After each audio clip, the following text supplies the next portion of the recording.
Good evening and welcome back to another journey through time. Tonight we're leaving the medieval period behind and stepping forward several centuries, but don't get too comfortable. We're not arriving in the modern world, you know. We're landing in Victorian England in the year 1852, in the heart of the Industrial Revolution. And I promise you, what awaits is a different kind of hell. A hell of steam and smoke, of machines and metal, of progress built on broken bodies and shortened lives. Before we begin, if you're finding comfort in these historical nightmares, go ahead and like this video. Subscribe if you want more journeys into humanity's darker chapters, and let me know in the comments where you're watching from and what time it is there. I love seeing our global community of night owls and history enthusiasts gathering in the quiet hours. Now, settle in. Get comfortable in your safe, modern bed. Maybe adjust your pillow, pull up your blanket, because tonight you're about to experience something your great-great-great-grandparents might have lived through. Tonight you're waking up not as a medieval peasant, but as a factory worker in Manchester, England. The year is 1852 and the machines are waiting. The sound that wakes you isn't a church bell. It's something harsher, more industrial, more insistent. It's the factory whistle cutting through the pre-dawn darkness like a knife, a shrill mechanical scream that announces the beginning of another 14-hour shift. You don't have the luxury of ignoring it. You don't have the luxury of being late. The factory doesn't care if you're tired, if you're sick, if you slept poorly. The factory needs workers, and you are replaceable. Your eyes open, but for a moment you're not sure if you're still dreaming. The room is dark, almost completely dark, the only light coming from the faint glow of the city outside, the perpetual haze of coal smoke and gas lamps that never quite goes out even in the deepest hours of night. Manchester doesn't sleep. The factories run in shifts, 24 hours a day, feeding on coal and human labour in equal measure. You're in a room, but calling it a room is generous. It's more like a closet, a tiny space in a tenement building that houses dozens of families, maybe hundreds of people, all crammed together in a structure that was built quickly and cheaply to accommodate the flood of workers pouring into the industrial cities. The room is perhaps 8 feet by 10 feet, and it's home to you, your spouse, and your 3 children. There's barely space to move. The bed you're lying on is slightly better than a medieval straw mattress, but not by much. It's a thin mattress stuffed with horsehair or straw resting on a simple wooden frame. The mattress has depressions where bodies have lain for years, permanent indentations that don't spring back. It's lumpy, uncomfortable, and infested with bed bugs that have been biting you all night.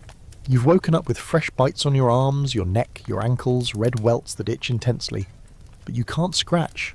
Not yet. There's no time. The whistle has blown, which means you have 30 minutes to get dressed, possibly eat something if there's anything to eat, and walk the 15 minutes to the factory. If you're late, even by a minute, you'll be locked out. The factory gates close precisely when the shift starts, and latecomers lose a quarter day's pay for being even seconds late. Some factories fine you. Others simply don't let you in at all, costing you an entire day's wages. You sit up and immediately the cold hits you. It's November, and your room has no heating except what little warmth rises from the rooms below or seeps through the walls from neighbouring units. The window, a small grimy square of glass, is single-paned and cracked, letting in draughts of cold, damp Manchester air. The air itself is thick, heavy with coal smoke even here in the room, the smell of sulphur and soot so pervasive that you don't really notice it anymore except when you cough, which is often. Your lungs already hurt and you've been awake less than a minute. You've had a cough for months now, maybe years. Everyone who works in the textile mills has this cough. It's called factory cough or cotton lung, and it's caused by breathing in cotton fibres, dust and chemical particles all day, every day, in poorly ventilated spaces. Your lungs are slowly being destroyed, tissue scarring, airways narrowing, but you don't know this. You just know that breathing is sometimes hard, that you cough up phlegm that's sometimes brown or black, that your chest feels tight and painful. Next to you, your spouse is also waking up, going through the same miserable process. Your children, the 3 who survived infancy out of the 6 you've had, are still asleep on their shared pallet on the floor. 2 of them work in the factory with you. The oldest is 12, already working 12-hour shifts 6 days a week. The middle child is 9, also working, though in a different section. The youngest is only 5, too young for factory work yet, though that will change soon. For now, she stays with an elderly neighbour who watches several children during the day. A woman too old to work herself who earns a few pennies by keeping children alive and reasonably safe while their parents are at the factory. You stand up, your joints protesting. You're 32 years old, but your body feels ancient. Your back has a constant ache from standing at machines for 14 hours a day. Your hands are gnarled and scarred, fingers permanently stained with dye and oil, several fingernails blackened or missing from accidents with machinery. Your feet hurt from standing on hard factory floors, from wearing shoes that are worn through at the sole, that provide no support or cushioning. The room's floor is bare wood, splintered and stained. There's no carpet, no rug, nothing to soften your steps or provide warmth. In one corner is a small table and 2 chairs, the only furniture besides the bed and the children's pallet. In another corner is a chamber pot, which needs emptying, but that will have to wait until tonight because there's no time now. The smell from the pot mingles with all the other smells. Unwashed bodies, mildew from damp walls, the smoky smell that permeates everything, the general mustiness of too many people in too small a space with too little ventilation. There's a basin of water on the table, but the water is icy cold and there's not much of it. Water has to be fetched from the communal pump in the courtyard, carried up 3 flights of narrow stairs, and you didn't have energy to fetch more yesterday evening. So you splash a little of the cold water on your face, gasping at the shock of it, trying to wake yourself up more fully. The water turns immediately grey from the grime on your face, the accumulated soot and sweat and factory dust. You don't have soap. Soap costs money you don't have. Your clothes are already on, or most of them. You sleep in your undergarments because undressing completely would take time in the morning that you don't have, and because the cold would be unbearable otherwise. Now you pull on your work dress, if you're a woman, or your trousers and shirt, if you're a man. The clothes are rough cotton or wool, stiff with dirt and sweat and a machine oil. They haven't been washed in weeks, maybe months. Washing clothes requires water, heating that water, soap, time and energy, all of which are in short supply. So you wear the same clothes day after day until they literally fall apart, at which point you'll have to somehow find money to buy or trade for replacements. The dress or the shirt is stained with dye from the factory, permanent splotches of colour that no amount of washing could remove even if you tried. Your hands are similarly stained, the skin dyed blue or red or green depending on what section of the factory you work in. Factory workers can be identified by their stained hands, their characteristic cough, their stooped posture, their prematurely aged appearance. You pull on your shoes, worn leather boots or shoes that have been repaired so many times they're more patched than original material. The soles are thin, worn through in places, offering little protection from the cold or wet. Your feet are already sore, already anticipating the 14 hours of standing on hard factory floors that await. You have chilblains, painful, swollen areas on your toes and heels from constant exposure to cold and damp. They itch and burn, but there's nothing to be done about them. Your spouse is moving around the tiny room, trying to be quiet so as not to wake the youngest child, though the other 2 are stirring now, groaning as they too are pulled from sleep by the reality of another workday. The 12-year-old, your oldest, sits up on the pallet and immediately starts coughing, a deep rattling cough that shakes their thin frame.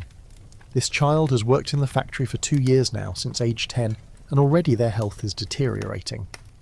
They're thin, far too thin, their growth stunted by malnutrition and overwork. They should be in school, learning to read and write, playing with other children. Instead, they're about to begin another 12-hour shift in the spinning room, breathing in cotton dust, standing at a machine, performing repetitive motions that will damage their hands and back for life. There's no breakfast, or rather, breakfast is whatever you can grab quickly. On the table is a partial loaf of bread, dark and coarse, made from cheap flour that's probably been adulterated with sawdust or chalk to bulk it up. Bakers frequently cheat their customers, and the poor have little recourse. You tear off a chunk of this bread and chew it quickly. It's stale, hard, tasteless, except for a slight bitterness that might be the adulterants or might just be the general unpleasantness of cheap bread. There's no butter, no jam, nothing to make it more palatable, just dry bread, and you're lucky to have even that. Your spouse hands you a small bottle, a flask really, filled with weak tea. Not the good tea that middle-class families drink, but the cheapest sweepings, tea dust and the broken leaves brewed multiple times until there's barely any flavour left. Still it is wet, and it's slightly warm, and it will be the only thing you drink until the brief lunch break 6 or 7 hours from now. The factory doesn't provide water. Or rather, the water it provides is drawn from the same polluted river that receives the factory's waste, and drinking it is asking for cholera or typhoid. So workers bring their own drinks if they can afford to, or they go thirsty. The 9-year-old is up now too, moving slowly, clearly exhausted before the day has even begun. This child works as a scavenger, crawling under the machines while they're running to collect loose cotton and clean away debris. It's dangerous work. Children who work as scavengers are frequently injured, caught by moving hearts, crushed by machinery, scalped when their hair gets caught in belts and gears. Every factory has stories of children who are killed this way, but the work needs to be done, and children are small enough to fit under the machines, cheap enough to be worth the risk to the factory owners. You kiss the youngest goodbye, this 5-year-old who looks at you with large, solemn eyes. She doesn't speak much. None of your children are particularly verbal. They haven't been taught to express themselves. They've been taught to obey, to stay quiet, to not be a nuisance. This child will spend today with the elderly neighbour, probably sitting in a corner of another cramped room, hopefully staying out of trouble, hopefully staying alive. You'll see her tonight, briefly, before exhaustion pulls you into sleep. And then you're moving, you and your spouse and your 2 working children, out of the tiny room, down the narrow hallway where other families are also emerging, down the steep, creaking stairs where the wood is worn smooth by thousands of footsteps, out into the courtyard where the communal privies are located, though there's no time to use them now, and then out into the street. The street is barely visible in the pre-dawn darkness, but it's never truly dark in industrial Manchester. The glow from factory furnaces lights the sky with an orange haze. Gas lamps, the new modern invention, line some streets, though not this one. Your street is too poor, too insignificant for such amenities, but the ambient light from the factories, from the wealthy areas nearby, filters down enough that you can see where you're walking, though not well enough to avoid all the hazards. The street is paved with cobblestones, but many are missing or broken, creating treacherous gaps and holes. When it rains, which is often in Manchester, these holes fill with water and sewage, creating puddles that can be ankle deep or deeper. It hasn't rained last night, but the street is still damp, perpetually damp from the moisture in the air, from the fog that rolls in from the river, from the general wetness of English weather. The air is thick with smoke. Every factory burns coal, tons and tons of coal every day, and the smoke from hundreds of chimneys blankets the city in a permanent haze. The sky is rarely blue in Manchester. It's usually grey or brownish grey, or on particularly bad days, nearly black. The smoke stains everything, buildings, clothes, skin, and it settles on surfaces as soot, a fine black powder that gets into everything. It gets in your lungs with every breath, coating the delicate tissues, causing inflammation, scarring, disease. The smell is overwhelming if you're not used to it. Coal smoke, yes, but also chemical smells from the factories. Dyes, bleaches, acids. The river, which you can smell even from here, reeks of sewage and industrial waste. Factories dump everything into the river. Dyes, chemicals, wastewater, everything. The river downstream from the industrial areas is essentially dead. A toxic soup that no fish can survive in, that turns strange colours depending on what's being manufactured that day. You're walking with a stream of other workers, all moving in the same direction, toward the factory district. Everyone looks similar, dressed in drab-stained clothing, moving with the shuffling gait of the chronically exhausted, coughing, spitting, silent. It's too early for conversation, and anyway, what would you talk about? Everyone is living the same life, facing the same struggles. The only variation is in which factory you work at and how long you've managed to survive.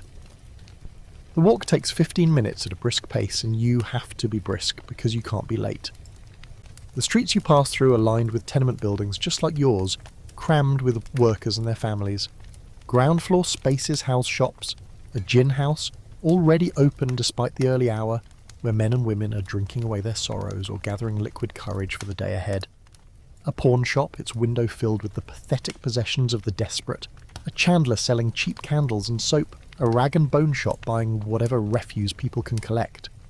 Children are visible even at this early hour, not just those heading to the factories with their parents, but younger ones too, some as young as 3 or 4 already awake and unsupervised, playing in the filthy streets or simply standing in doorways with blank expressions.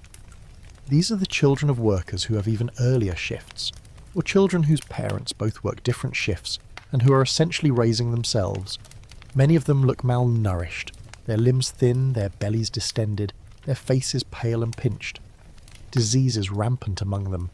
Typhoid, cholera, measles, scarlet fever all sweep through the tenements regularly, killing the weakest, the youngest, the unluckiest. You pass a group of men standing outside a pub, day labourers waiting to see if they'll get work today. These are the ones who are worse off than you, as hard as that is to imagine. They're casual labourers, hired by the day or by the hour, with no regular employment, no predictable income. They might work today or they might not. They might earn enough to eat or they might go hungry. Your factory job, as terrible as it is at least regular. You know you'll be paid at the end of the week, assuming you don't get fired, don't get injured too badly to work, don't die. The factory looms ahead now, a massive brick building, 4 or 5 stories tall, with rows of windows that glow with gaslight from within. Chimneys belch black smoke into the already polluted sky. The factory whistle sounds again, a warning that the gates will close soon. You and dozens of other workers quicken your pace, almost running now, desperate not to be locked out. Being locked out means losing a quarter day's pay, and you can't afford that. Your family is already living on the edge of starvation. Losing even a few hours' wages could mean the difference between eating and not eating, between paying rent and being evicted. You reach the factory gates with minutes to spare. The gates are heavy iron, imposing, designed as much to keep workers in during their shifts as to keep outsiders out. A gatekeeper stands there with a watch, ready to close and lock the gates the moment the starting time arrives. He's not a worker like you. He's management, or at least management's eyes and ears. He watches as workers stream through, noting who's there, who's not, who's barely making it on time. You pass through the gates into the factory yard, a paved area stained with oil and coal dust, and then through the main doors into the factory itself. The noise hits you first, even before you're fully inside. It's a roar, a cacophony of machinery.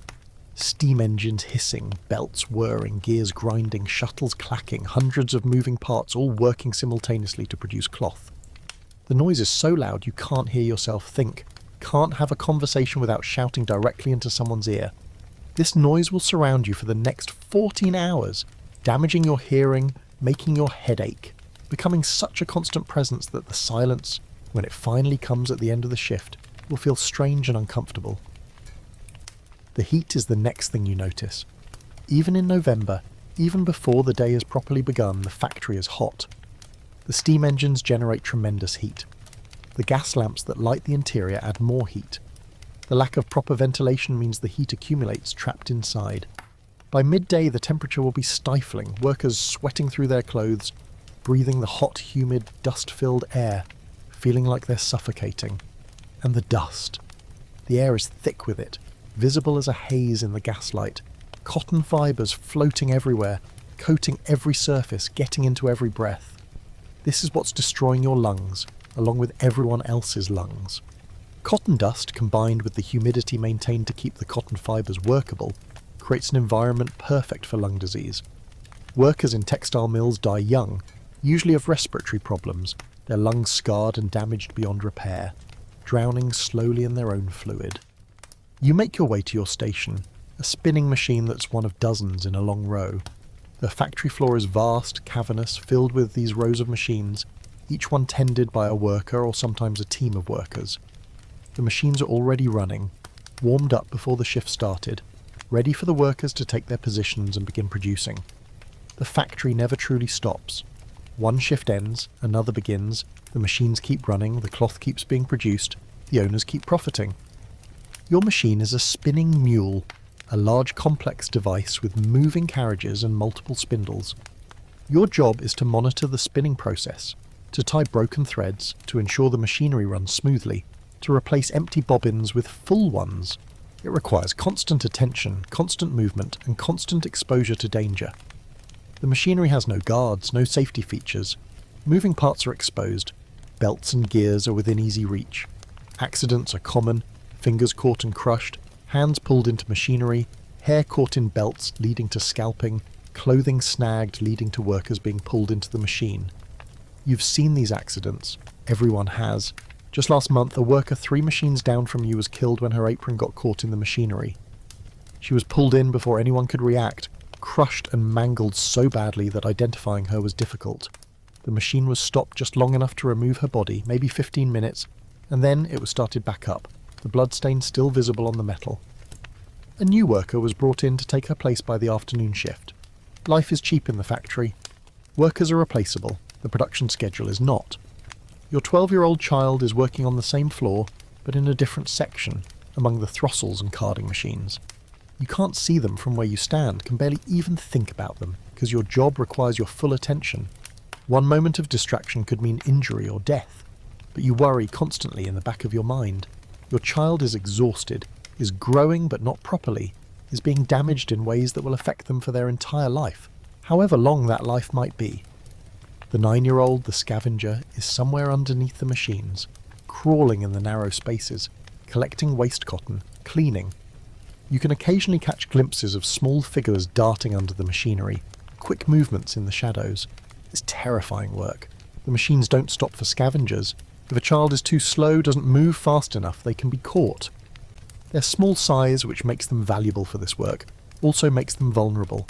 They can slip, can misjudge distances, can simply be in the wrong place at the wrong moment. The overseer is walking the floor now, a large man with a stick in his hand. He's not there to help or supervise in any constructive way. He's there to ensure maximum productivity, to punish any perceived laziness or mistakes, to keep workers afraid. He carries a strap or stick and uses it freely. Workers who slow down, who make mistakes, who talk when they should be working, who show any sign of defiance are struck. Children are struck more often than adults, their small size and powerlessness making them easy targets. You saw him hit your 12-year-old once, a hard blow to the shoulders for moving too slowly. Your child cried but didn't stop working, couldn't stop working, because stopping would mean more punishment. You wanted to intervene, wanted to protect your child, but you couldn't. Interfering with an overseer means immediate dismissal, means losing your hosheo, means your entire family starving. So you watched, helpless, as your child was beaten, and you hated yourself for your powerlessness almost as much as you hated the overseer. The work begins in earnest, and now, your hands move automatically, tying off broken threads, adjusting tension, replacing bobbins. The movements are repetitive, mechanical, performed thousands of times per shift, tens of thousands of times per week. Your hands hurt constantly from the repetitive strain, from the weird angles, from the force required. You're developing what's called spinner's wrist, a painful condition where the tendons and joints become inflamed and damaged from the constant repetitive motion. There's no treatment for it except rest, and rest is not an option. The hours begin to blend together. There are no clocks visible to workers. You're not allowed to know what time it is. Time is controlled by management, measured only by the factory whistle that signals meal breaks and shift changes. You gauge time by how tired you are, by how much your feet hurt, by whether the light coming through the high, grimy windows is dawn light or morning light or afternoon light. The dust in the air grows thicker as the morning progresses, as thousands of fibres are pulled and spun and woven, as particles are ground off the machinery, as workers' movements stir up settled dust. You're breathing this with every breath, feeling it coat your throat, your lungs.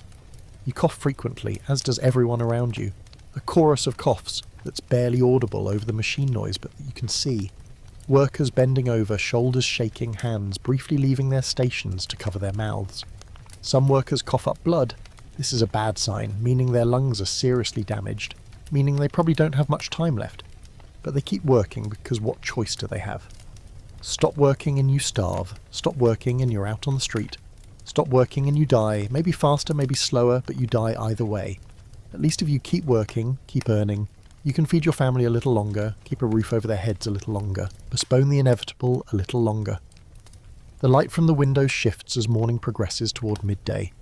The windows are high up near the ceiling, small and grimy, letting in only limited light. The main illumination comes from gas lamps, burning continuously, adding their own fumes to the already toxic air.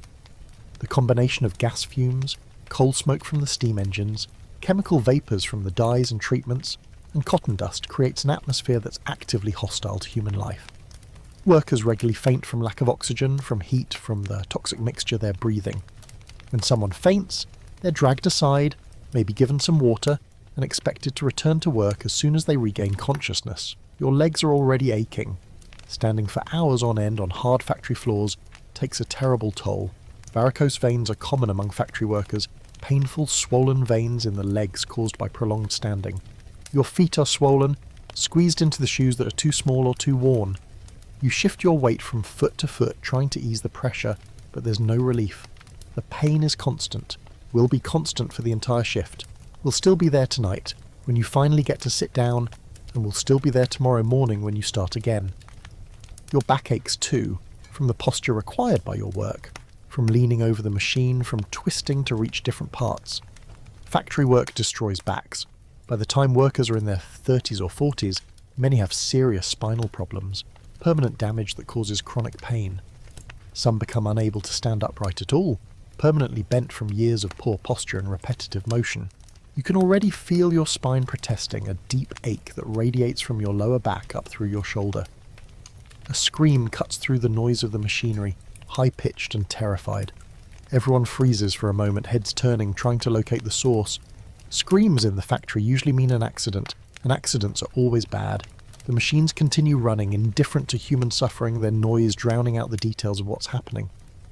You can see a commotion several rows over. Workers are gathering around someone on the floor. An overseer is pushing through the crowd, shouting, probably telling everyone to get back to work. You can't see who's injured or how badly.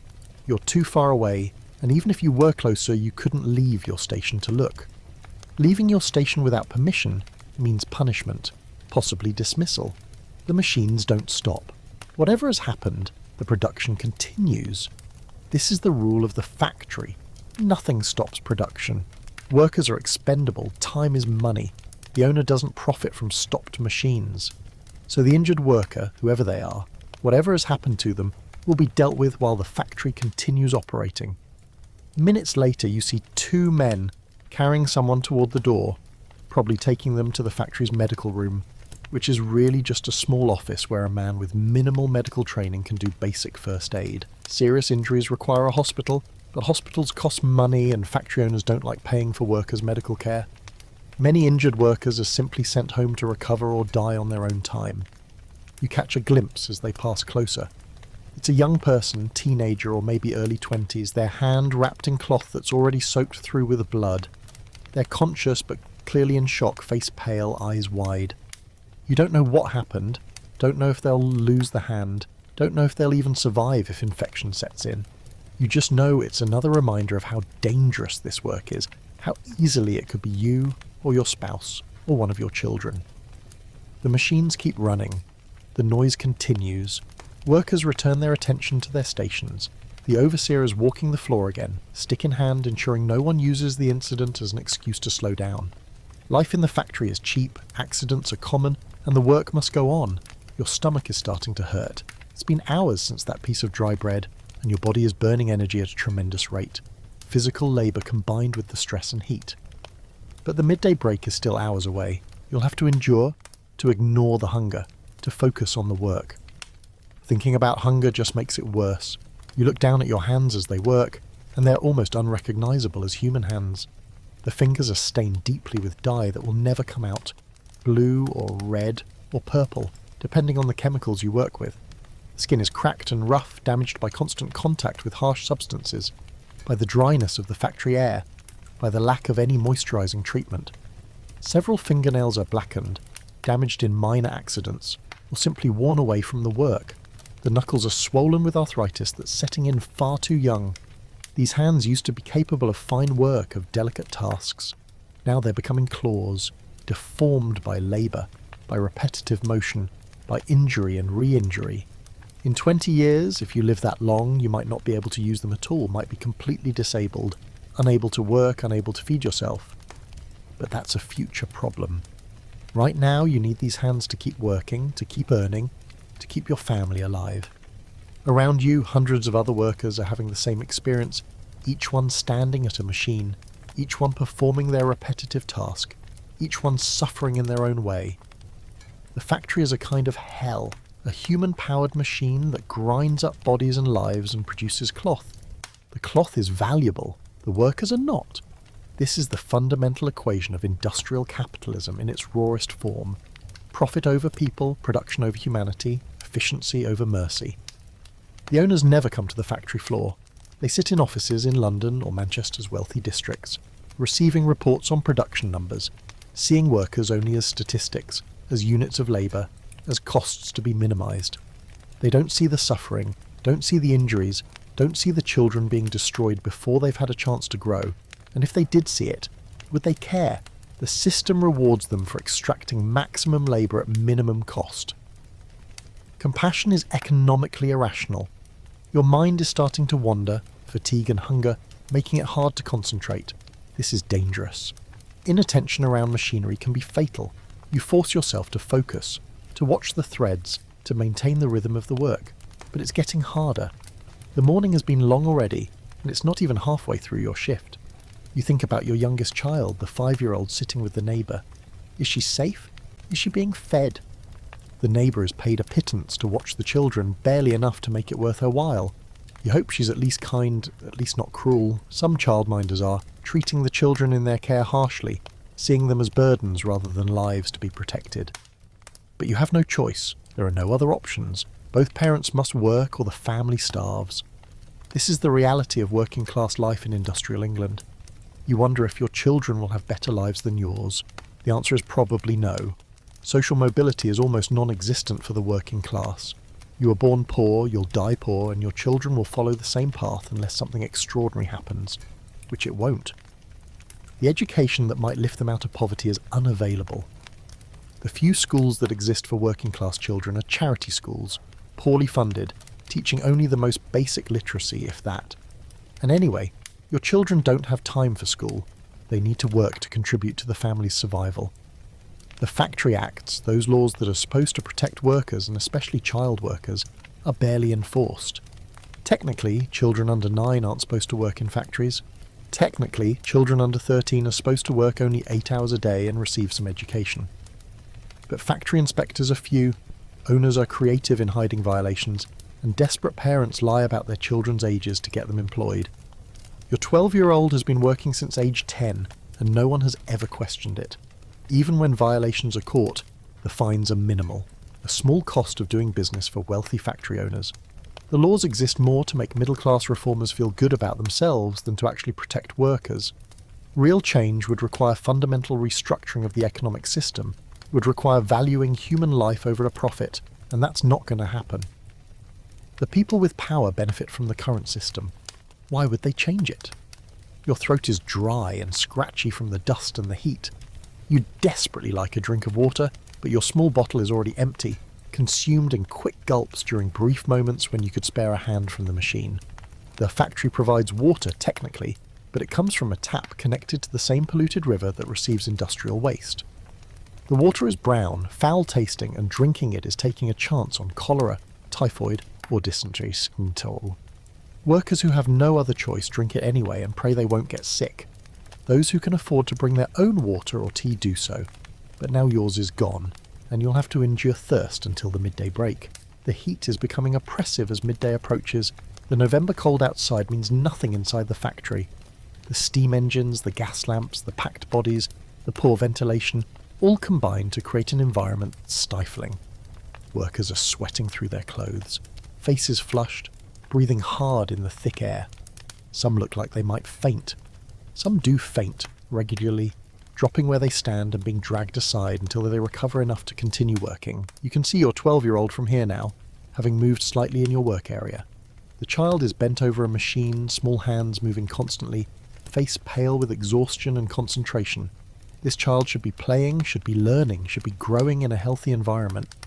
Instead, they're being worn down day by day, their childhood stolen, their future compromised. The guilt you feel is overwhelming, but what can you do? This is survival. These are the choices available to the poor in industrial England. Work your children or watch them starve. The overseer passes by your station, his eyes scanning for any sign of slacking, any excuse to use his stick. You keep your head down, keep your hands moving, avoid eye contact. Overseers are petty tyrants, men who have climbed just one rung above the workers and use their tiny bit of power to feel superior. They're often cruel, enjoying the fear they inspire, enjoying the ability to hurt people who can't fight back. Some are worse than others. Your overseer is particularly harsh, quick to strike, creative in finding reasons to dock pay or inflict punishment. Women and girls face additional harassment from overseers and other male supervisors. Sexual harassment is rampant in factories, where women have no power, no recourse, no protection. An overseer who demands sexual favours in exchange for lighter work, better positions, or simply not being fed can ruin a woman's life. Refusing might mean dismissal. Complying means degradation, and the possibility of pregnancy, which often leads to dismissal anyway. Many women endure this abuse silently, having no other choice, telling no one because who would help them? Your spouse is working in a different part of the factory, in the weaving rooms where the noise is even worse, where the flying shuttles create constant danger of being struck, where workers' hearing is destroyed even faster. You won't see each other until the shift ends. There's no communication during work hours, no way to check on each other. You just have to trust that you'll both survive the day, that you'll both make it home tonight. The morning drags on. Time becomes meaningless, measured only by pain and fatigue. Your feet hurt more. Your back hurts more. Your hands hurt more. Your lungs hurt more. Everything hurts more. And the machines keep running, keep demanding attention, keep requiring you to move and work and produce despite your body screaming for rest. Finally, mercifully, the whistle sounds for the midday break. The machines don't stop, they never stop, but workers are allowed to step away from their stations for 30 minutes. 30 minutes to eat if you have food, to rest if you don't, to use the privies, to simply exist without the immediate pressure of the machinery. You step away from your station, your legs almost buckling. Standing in one place for 6 or 7 hours creates a special kind of pain, a numbness combined with sharp aches, legs that want to collapse but that you don't dare let collapse, because getting back up might be difficult. You shuffle toward the door, joining the stream of workers heading outside or to the eating area. The eating area is a large room with rough wooden benches and tables, packed with workers all trying to eat at once. The smell is overwhelming. Unwashed bodies, the food workers have brought, the smell of the factory that permeates everything. You find a space on a bench squeezing in between other workers and pull out your lunch from your pocket. Lunch is another piece of bread, this time with a scraping of margarine and a small piece of cheese that's probably half spoiled, but that represents precious protein and fat. The bread is just as unappetizing as breakfast bread. The same coarse, adulterated flour, the same suspicious taste.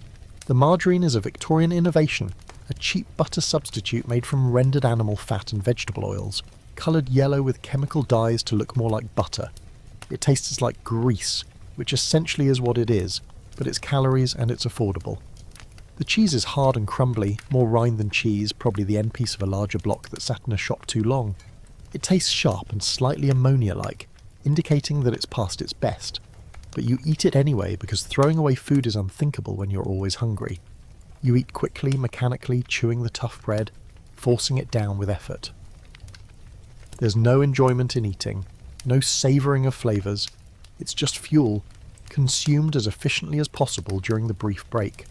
Around you, other workers are eating similar meals. Some have slightly better food. A meat pie, though the meat is probably more gristle and fat than actual meat, padded with potato and gravy. Some have worse, just dry bread or bread soaked in water to make it more filling, or nothing at all. Workers who couldn't afford even the minimal cost of basic food. Children are eating too, or trying to, many of them too exhausted to have much appetite, pushing food around rather than eating it. Your 9-year-old appears, crawling out from under the machines, face and clothes black with grease and cotton dust. This child looks like a chimney sweep, so covered in grime that their features are barely visible. They sit next to you silently, pulling out their own piece of bread, smaller than yours, saved from this morning's meagre distribution. The child eats slowly, mechanically, eyes half closed with exhaustion. You want to hug them, to comfort them, to tell them it will be okay, but you can't. It won't be okay. This is life. This is all there is. Your 12-year-old joins you as well, moving stiffly, one shoulder held higher than the other from the repetitive motions of their work. Their hands are shaking slightly, tremors from muscle fatigue and strain. This child is developing the same deformities you have, the same permanent damage, but faster, because their body is still growing, still forming, and the work is shaping them in terrible ways. Their spine is curving, their hands are already developing early arthritis. They'll be crippled by 20 if they live that long. You share your water, the bottle refilled from the factory tap despite the risk, because thirst is immediate and cholera is a future possibility. The water tastes metallic and faintly foul, and you can see particles floating in it, but you all drink anyway. The alternative is suffering from dehydration, which will make the afternoon even worse than it already will be. The conversation around you is muted, exhausted. Workers don't have energy for animated discussion. Some share news. Someone's child died of fever last night. Another family was evicted for failing to pay rent. A worker in the next factory over was killed in an accident. These stories are common, unremarkable, just the background noise of working class life. Death, eviction, disaster. They're constants, acknowledged and then moved past because dwelling on them serves no purpose. Some workers are sleeping or trying to, heads down on the tables, stealing a few minutes of rest that their bodies desperately need. The overseers allow this, mostly, understanding that workers who get no rest at all are more likely to make mistakes that damage machinery. But only a few minutes. Sleep too long and you'll be struck, shouted at, have your already meagre break shortened further. You want to sleep. The exhaustion's overwhelming, a heaviness that makes your eyelids droop, your head nod. But you can't afford to waste break time sleeping when you need to eat, need to use the privy, need to prepare yourself mentally for the afternoon ahead. So you force yourself to stay awake, to finish your poor meal, to get up and join the line for the privies. The factory privies are a nightmare of Victorian plumbing, which is to say barely functional. There are too few of them for the number of workers, resulting in long lines and rushed use. The privies themselves are essentially holes in boards positioned over a cesspit, with no running water for flushing, no toilet paper, just filthy seats and an overwhelming stench. The cesspit is supposed to be emptied regularly, but regularly is interpreted loosely, and it often overflows, creating puddles of sewage in the privy area. You wait in line, dancing from foot to foot because your bladder is painfully full from the water you've drunk. When your turn finally comes, you rush in, try not to breathe the foul air, do your business as quickly as possible and get out. There's nothing to clean yourself with, except your already filthy clothes. Hand washing is not really an option. There's a single tap with cold water, but no soap, and the water is the same contaminated river water used throughout the factory. This lack of sanitation, combined with the crowded working conditions, means disease spreads rapidly through factories. Typhoid, cholera, tuberculosis, influenza, all pass from worker to worker, with ease. When one person gets sick, many follow.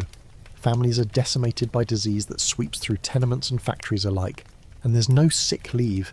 If you're too sick to work, you simply don't get paid. Stay home multiple days and you might lose your job entirely. So workers come to the factory sick, spreading illness to others, working through fevers and infections because the alternative is starvation. The whistle sounds again, signalling the end of break. 30 minutes has passed, though it felt like 5. You heave yourself up from the bench, your body protesting, and shuffle back toward your station. Your children do the same, each returning to their own areas of torment. You watch the 9-year-old disappear back under the machines, a small figure crawling into danger, and you feel the familiar clutch of fear. What if today is the day something goes wrong?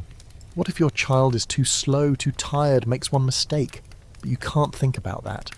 You have to focus on your own work, on surviving the afternoon. The afternoon is always worse than the morning. You're already tired, already in pain, and there are 7 more hours to go. 7 hours of standing, of repetitive motion, of breathing toxic air, of fighting to stay alert despite exhaustion that makes your brain feel foggy and slow. You take your position at the machine again and the work resumes. The noise, the heat, the dust, the pain, all of it continues as if the break never happened.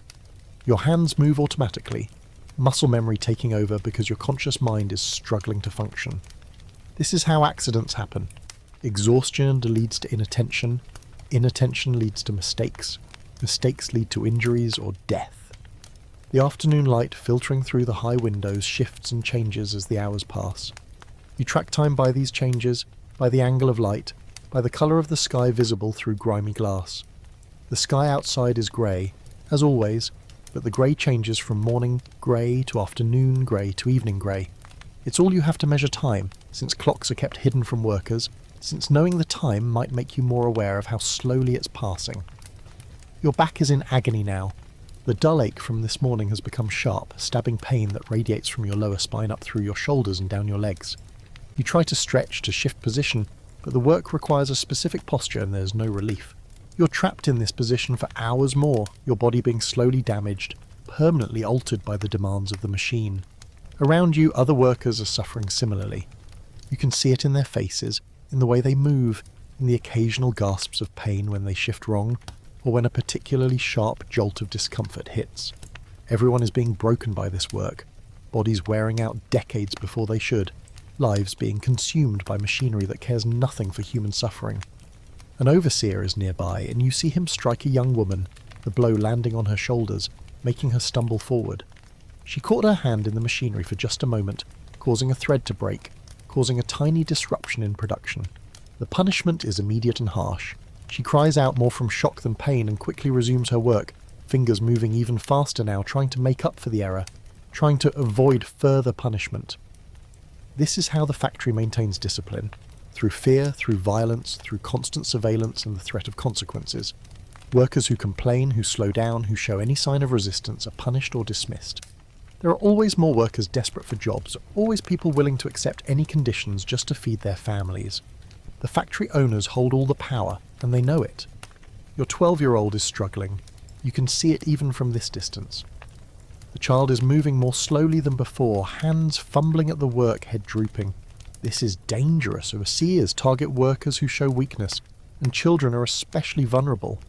You will the child to push through, to find some reserve of energy, to make it to the end of the shift without attracting attention, without making a mistake that could lead to punishment or injury.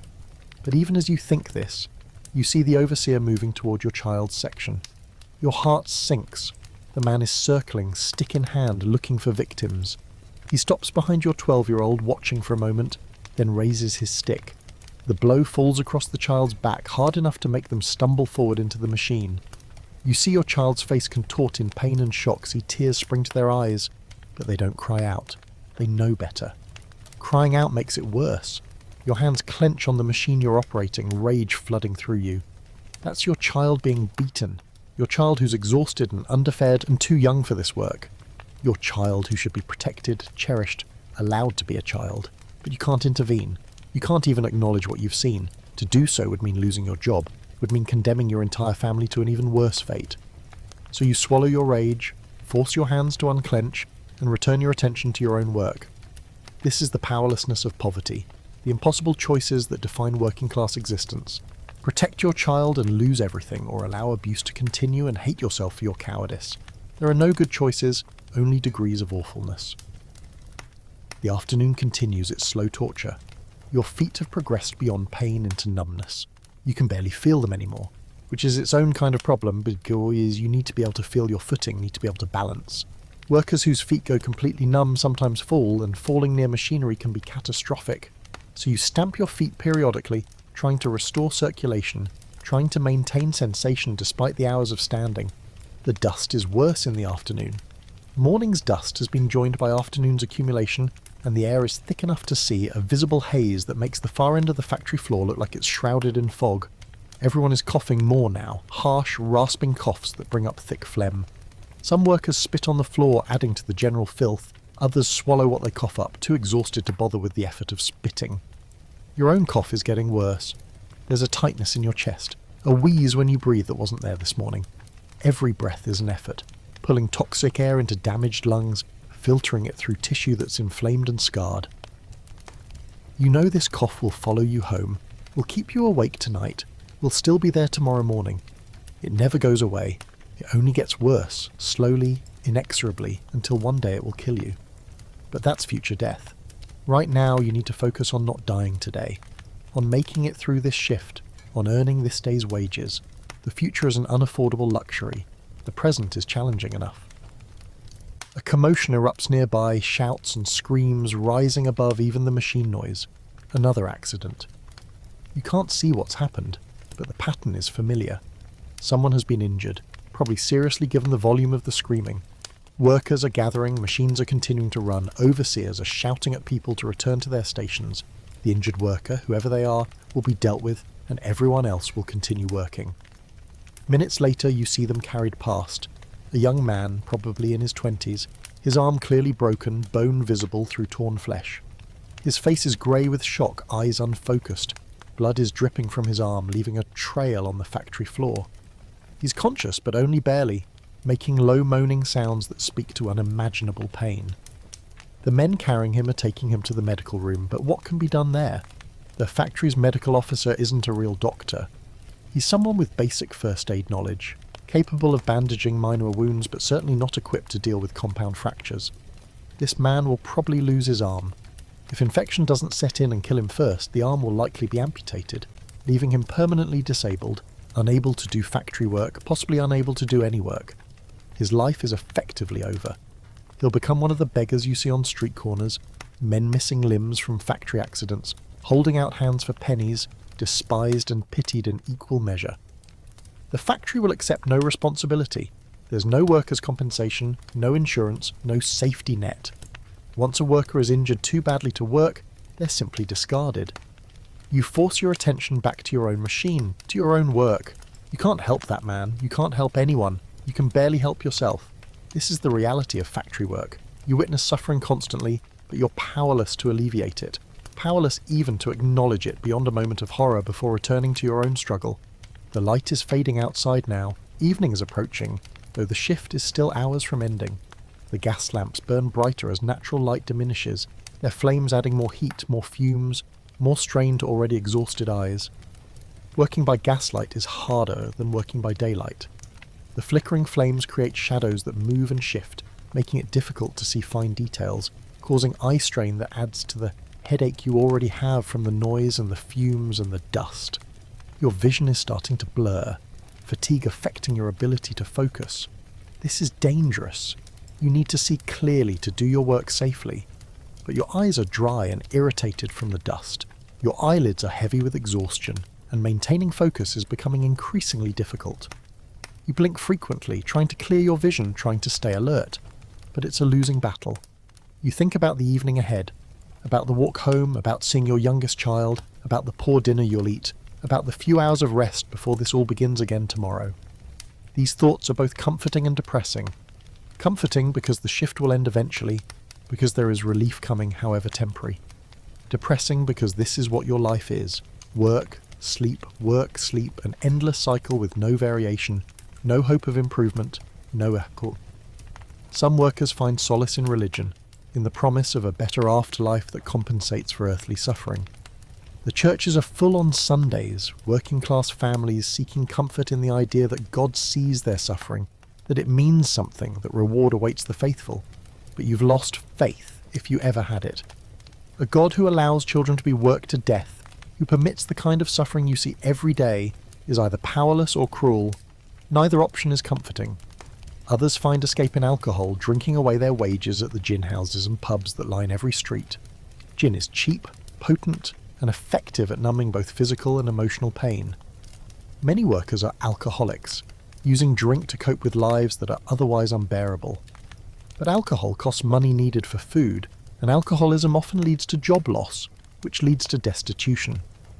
So you resist that temptation, though you understand it, though sometimes the appeal of oblivion is almost overwhelming. Your 9-year-old emerges from under the machines again, this time limping. Your heart clenches, the child has been hurt. You can see it in the way they're walking, favouring one leg. But they don't stop, don't report the injury, don't seek help. They know that admitting injury means being sent home without pay, means letting down the family. So they keep working, keep crawling under dangerous machinery, keep risking their life because a 9-year-old understands economic necessity better than they understand childhood. You want to call out, to check on them, but you can't. Speech during work hours is forbidden except when absolutely necessary for the work itself. Social conversation is punishable. You have to watch your injured child continue working, have to trust that the injury isn't serious, have to suppress your parental instincts in favour of economic survival. This is what the factory does to families. It turns parents into complicit observers of their own children's destruction. The machines around you represent a kind of technological marvel. These spinning mules, these power looms, these carding engines, they're the cutting edge of human innovation, the tools that are transforming England into the world's dominant industrial power. The cloth produced here is exported globally, making fortunes for factory owners and merchants. Britain is becoming wealthy beyond previous imagination, but that wealth is built on the broken bodies and shortened lives of workers like you. The irony is bitter. You're part of producing incredible wealth, but you see none of it. Your labour creates profits measured in thousands of pounds, but your wages are measured in shillings. The factory owner lives in a mansion with servants and fine furniture and expensive food. You live in a tenement slum with your family crammed into one room, eating bread and margarine, wearing clothes that are literally falling apart. The disparity is staggering, and it's maintained through a system that treats workers as disposable components in a profit-generating machine. There have been attempts at organising, at forming unions, at workers collectively demanding better conditions and higher wages. But these attempts are viciously suppressed. Union organisers are fired, blacklisted, sometimes prosecuted. Strikes are broken by bringing in replacement workers, by starving strikers back to work, by using legal and extra-legal force. The government sides with owners against workers, seeing labour organising as a threat to social order and economic prosperity. The deck is stacked, the game is rigged, and workers have almost no power to change their situation. Some reformers, middle-class people who are horrified by factory conditions, advocate for change. They write pamphlets, give speeches, push for legislation. And there has been some legislation, the Factory Acts limiting child labour and work hours, at least in theory. But enforcement is weak, penalties are minimal, and the fundamental power imbalance remains unchanged. The reformers mean well, but they don't understand that tinkering with the system isn't enough. The system itself is designed to extract maximum profit from human labour, and until that fundamental principle changes, workers will continue to suffer. Your hands are bleeding now, small cuts and scrapes from the rough machinery, from broken threads that slash like tiny knives, from the general harshness of the work. Blood makes the work harder, makes your grip slip, but there's nothing to be done about it. You wipe your hands on your already filthy clothes and continue working. The blood will dry, the cuts will scab over, and they'll join the collection of scars that mark your hands as those of a factory worker. The heat is oppressive despite it being November evening outside. The factory is its own climate, hot and humid year-round. The temperature controlled by the needs of the cotton, rather than the comfort of workers. Cotton fibres need humidity to remain pliable, so steam is pumped into the air, creating a perpetual damp heat that's exhausting and unhealthy. Workers sweat constantly, their clothes soaked through, their bodies losing fluid that they can't adequately replace. Dehydration is a constant problem. You're thirsty again, desperately thirsty, but your bottle is empty and the factory water is a last resort. The thirst is becoming painful, your mouth dry, your throat scratchy, your head beginning to ache from fluid loss. But you endure because what choice do you have? Complaining doesn't make water appear. Stopping to drink the contaminated factory water might save you from immediate thirst, but could kill you with disease next week. The evening drags on. The light outside has faded completely now, the windows showing only darkness beyond their grimy panes. Inside, the gas lamps burn steadily, their light harsh and flickering, casting shadows that jump and dance with every small movement of the flames. The factory has become a kind of underworld, cut off from the natural cycle of day and night, existing in its own eternal present of work and noise and suffering. Your 12-year-old is swaying at their station. The child is reaching the end of their endurance, operating on fumes, barely able to stand. But the shift isn't over. There are still hours to go. You will the child to keep going, to find strength somewhere, to last just a little longer. But you know that every day brings them closer to breaking, to the point where their body simply can't continue, where they'll collapse or become so sick they can't work or suffer an accident that ends their working life or their life entirely. This is the fate of child workers. They're consumed by the factory, used up and discarded. The lucky ones survive to adulthood, though they bear the scars and damage forever. The unlucky ones die young, from accidents or disease or simply from exhaustion and malnutrition. Society doesn't mourn them. They're replaced immediately by other desperate children, other families who need the income, other small bodies to feed into the machines. A rat scurries across the factory floor, weaving between machines, unbothered by the noise and activity. Rats are constant companions in factories, attracted by the warmth and any food scraps workers might drop. They nest in walls and under floorboards, breed prolifically, and spread disease. Workers are bitten sometimes, rat bites that can become infected, that can transmit plague or other diseases, but rats are so common that they're barely noticed, just another unpleasant aspect of factory life that's accepted as normal. The smell in the factory has evolved over the course of the day. Morning's smell of machine oil and cotton has been joined by afternoon and evening's accumulation of human sweat, unwashed bodies packed together for hours. The privy smell has wafted in from the courtyard outside. Chemical smells from the dyes and treatments have intensified. The overall effect is nauseating, a stench that would make a newcomer gag, but that you've learnt to tolerate through sheer exposure. Your sense of smell has dulled, adapted, given up trying to signal disgust at every breath. Your mind is wandering again, fatigue making it hard to maintain focus. You find yourself thinking about the past. about your childhood before factory work. Though those memories are dim and might be partially invented, pleasant fiction to counterbalance harsh reality. You remember, or think you remember, a time when life was hard but different, when labour was agricultural rather than industrial, when you worked outside in air that was clean, when the rhythm of work was tied to seasons rather than shift whistles. But maybe that's just nostalgia, the past always seeming better than it was. Agricultural labour was brutal too. Poverty was grinding, opportunities were limited. The factories drew workers from the countryside not through force but through the promise of steady wages, of independence from the feudal-like control of rural landlords, of something that seemed like it might be better. And it was better in some ways, worse in others, just different flavours of suffering, different mechanisms of oppression. A whistle sounds, but it's not the end of shift whistle. It's a signal you've learned to dread. The warning that an inspection is taking place. Factory inspectors, the government officials supposedly tasked with enforcing labour laws, occasionally visit to check compliance with regulations. But these inspections are largely theatrical. The inspectors are often friendly with factory owners, easy to bribe or convince, willing to overlook violations in exchange for various considerations. Still, the factory makes a show of compliance during inspections. Overseers move quickly through the floor, yanking the youngest-looking children from their stations and hiding them in back rooms. Your 9-year-old is grabbed and shoved toward a door along with several other small figures. They are being hidden because they're clearly under the legal working age, or at least young enough that an inspector might question it. This happens regularly during inspections, a practiced routine that everyone understands. The remaining workers are told to look alert, to work efficiently, to not complain if asked about conditions. The threat is implicit but understood. Anyone who tells an inspector the truth about conditions will be fired immediately afterward. So workers smile if asked, nod if questioned, confirm that everything is fine, that the factory follows all the regulations, that they're treated well. It's a farce, a performance, and everyone knows it, but the performance must continue.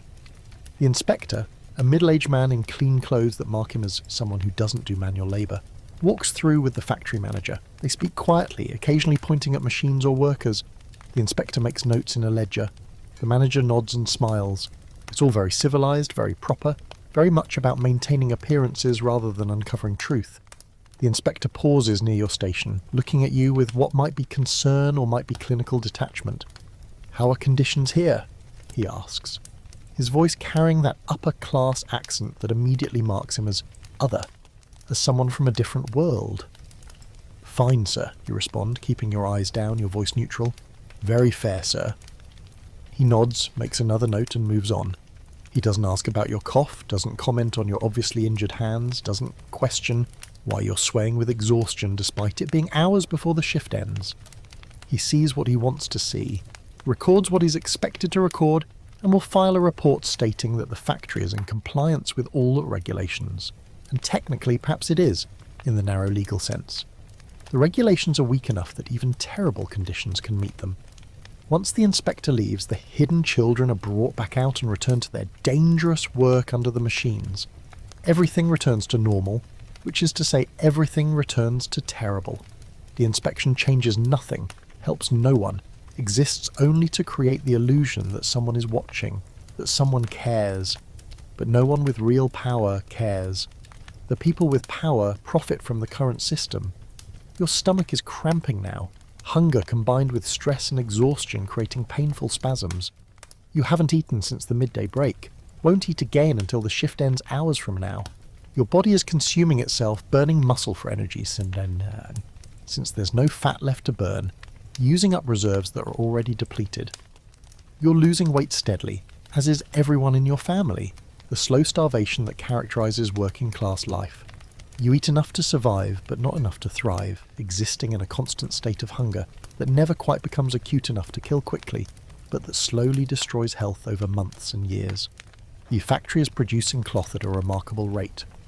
Bales of finished material are being moved constantly, loaded onto carts to be transported to warehouses, then to shops, then to customers across England and around the world.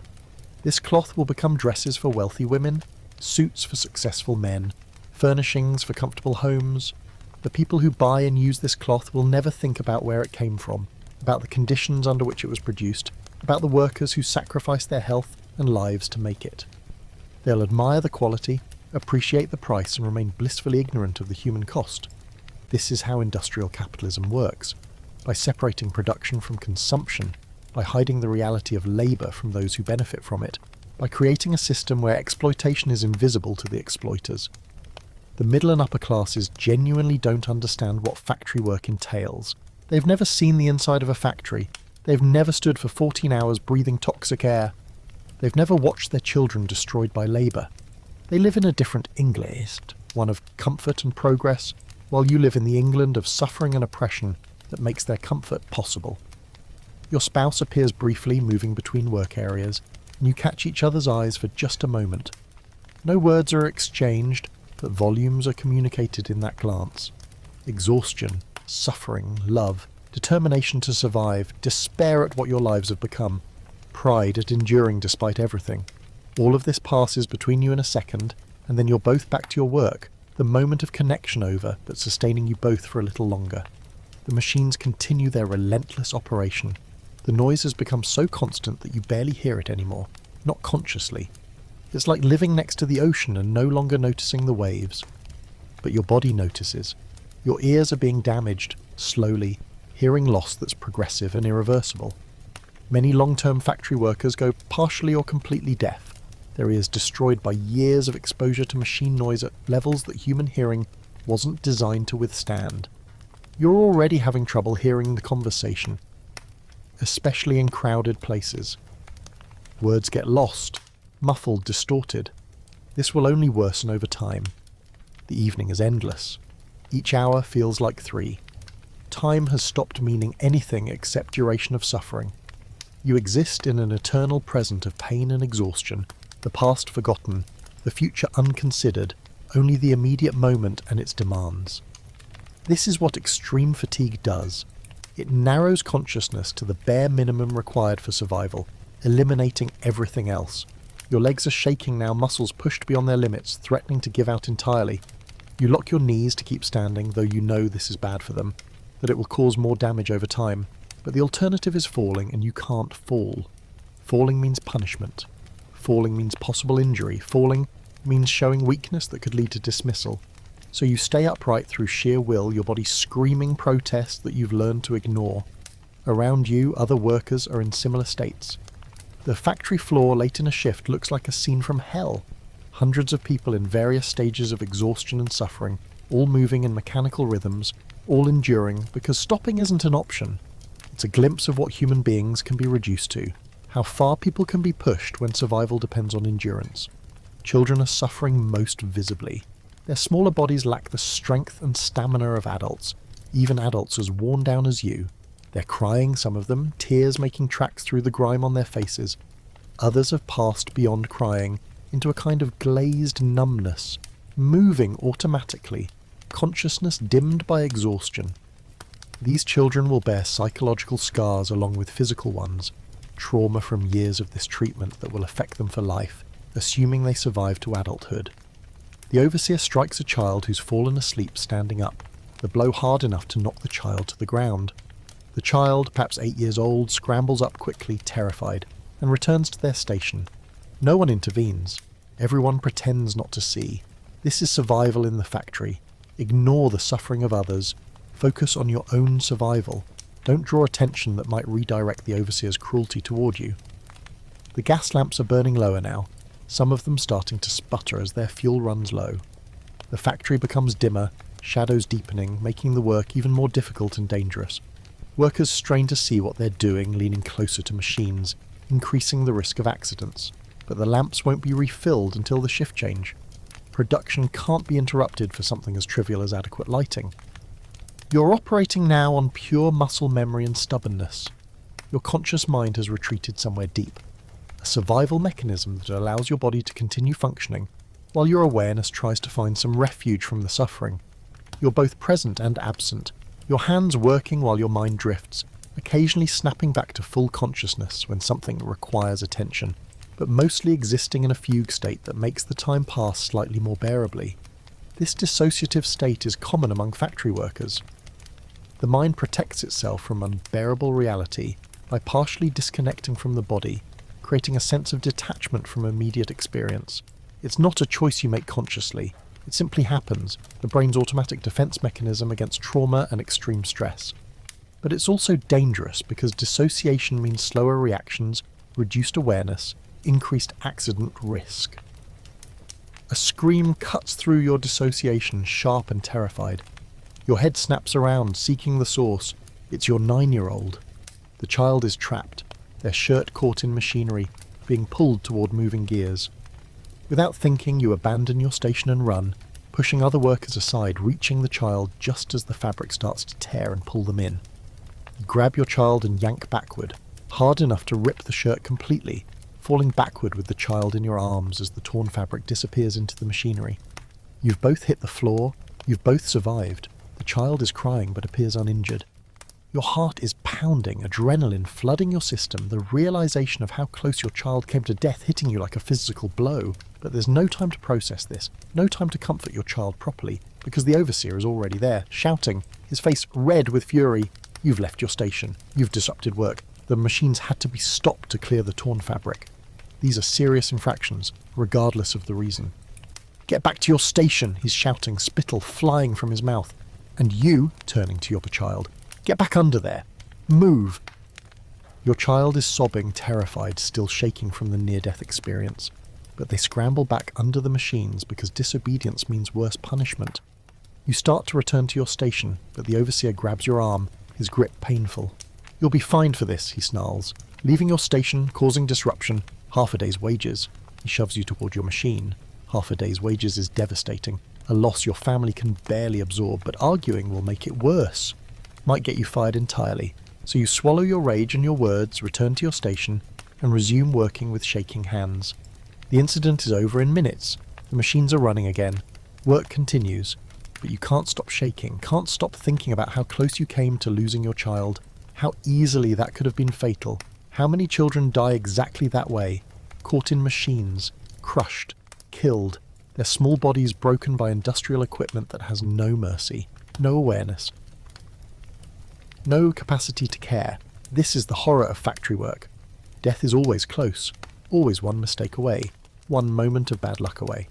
You work surrounded by dangers that could kill you instantly, and fatigue makes accidents more likely with every passing hour. It's not if someone will be seriously injured or killed, but when and who. Every shift, every day, someone is being hurt. The factory consumes workers steadily, inevitably, without pause. Your child survived this time. But what about next time? What about the time after that? How long can luck hold when a 9-year-old is working 12-hour shifts in deadly conditions? The odds are not in your child's favour. You know this. Everyone knows this. Child mortality in factories is staggering, but society accepts it as the price of progress, of industrial development, of economic growth. Children's lives are traded for cloth and profit, and no one with power seems to think this is wrong. The fine you've just received means less food this week. It means maybe no food for a day or two, a period of complete fasting that will weaken everyone in your family further. It means possibly falling behind on rent, which could lead to eviction. One incident, one moment of trying to save your child's life, could cascade into homelessness and starvation. This is how precarious life is for the working poor, how little margin for error exists, how a single setback can trigger a downward spiral into destitution. The shift is finally approaching its end. You can sense it in the subtle changes, the light outside the windows transitioning from evening to night, darkness, the slight shift in energy as workers anticipate the end, the overseers checking pocket watches more frequently. But it's not over yet. There are still minutes or possibly an hour left, and every minute feels eternal. Your entire body is crying out for rest. Your feet are numb. Your legs are barely supporting you. Your back is locked in spasm. Your hands are cramping, the repetitive motions having strained the muscles and tendons beyond their capacity. Your lungs are burning, each breath an effort. Your head is pounding, a headache that combines dehydration, noise exposure, fume inhalation, and sheer exhaustion. You've never felt so thoroughly destroyed, so completely used up, and yet you know that tomorrow you'll do this again, and the day after that, and the day after that. 6 days a week, 14 hours a day, until your body gives out completely, or until you're killed in an accident, or until disease takes you. This is your life now. This is all your life will be. There's no escape, no retirement, no happy ending. Just work until you can't work anymore, and then death. The machines around you are also suffering in their own way. They require constant maintenance, constant adjustment, constant feeding of materials and the fuel. When machines break down, workers assigned to maintenance scramble to fix them as quickly as possible, because stopped machines mean lost production, and lost production is unacceptable. The factory treats its machines better than its workers. Machines are expensive to replace. Workers are cheap and plentiful. Finally, mercifully, the end-of-shift whistle sounds. The machines don't stop immediately, but workers are allowed to step away from their stations to start the process of shutting down and preparing for the next shift's workers. Your hands are so stiff and sore that you have had trouble with even simple tasks. Your fingers don't want to bend, don't want to respond to your commands. You force them to work, wincing at the pain, accomplishing the necessary actions through sheer determination. Other workers are moving toward the exits, a slow shuffle of exhausted humanity. No one speaks.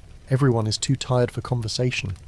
Children are being collected from their work areas, parents finding their offspring, checking that they survived another day.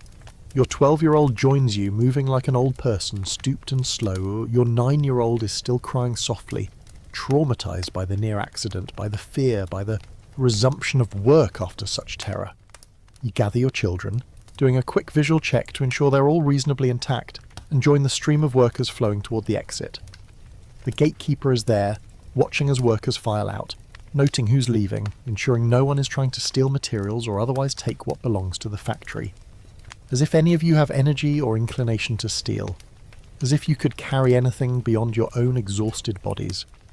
The night air hits you as you step outside, and it's shocking after the hot, stuffy factory interior. November night in Manchester is cold, damp, heavy with fog and coal smoke, but at least moving. At least fresh compared to the stagnant factory atmosphere. You breathe deeply despite the coal smoke, despite out the chemical smell that hangs over the industrial district, because it's still better than what you've been breathing for 14 hours. The walk home is a trial. Your body doesn't want to move anymore. Every step is painful, your feet protesting, your legs threatening to give out. Your children are in similar condition, the 9-year-old barely able to walk, having to be half carried by you and your spouse taking turns.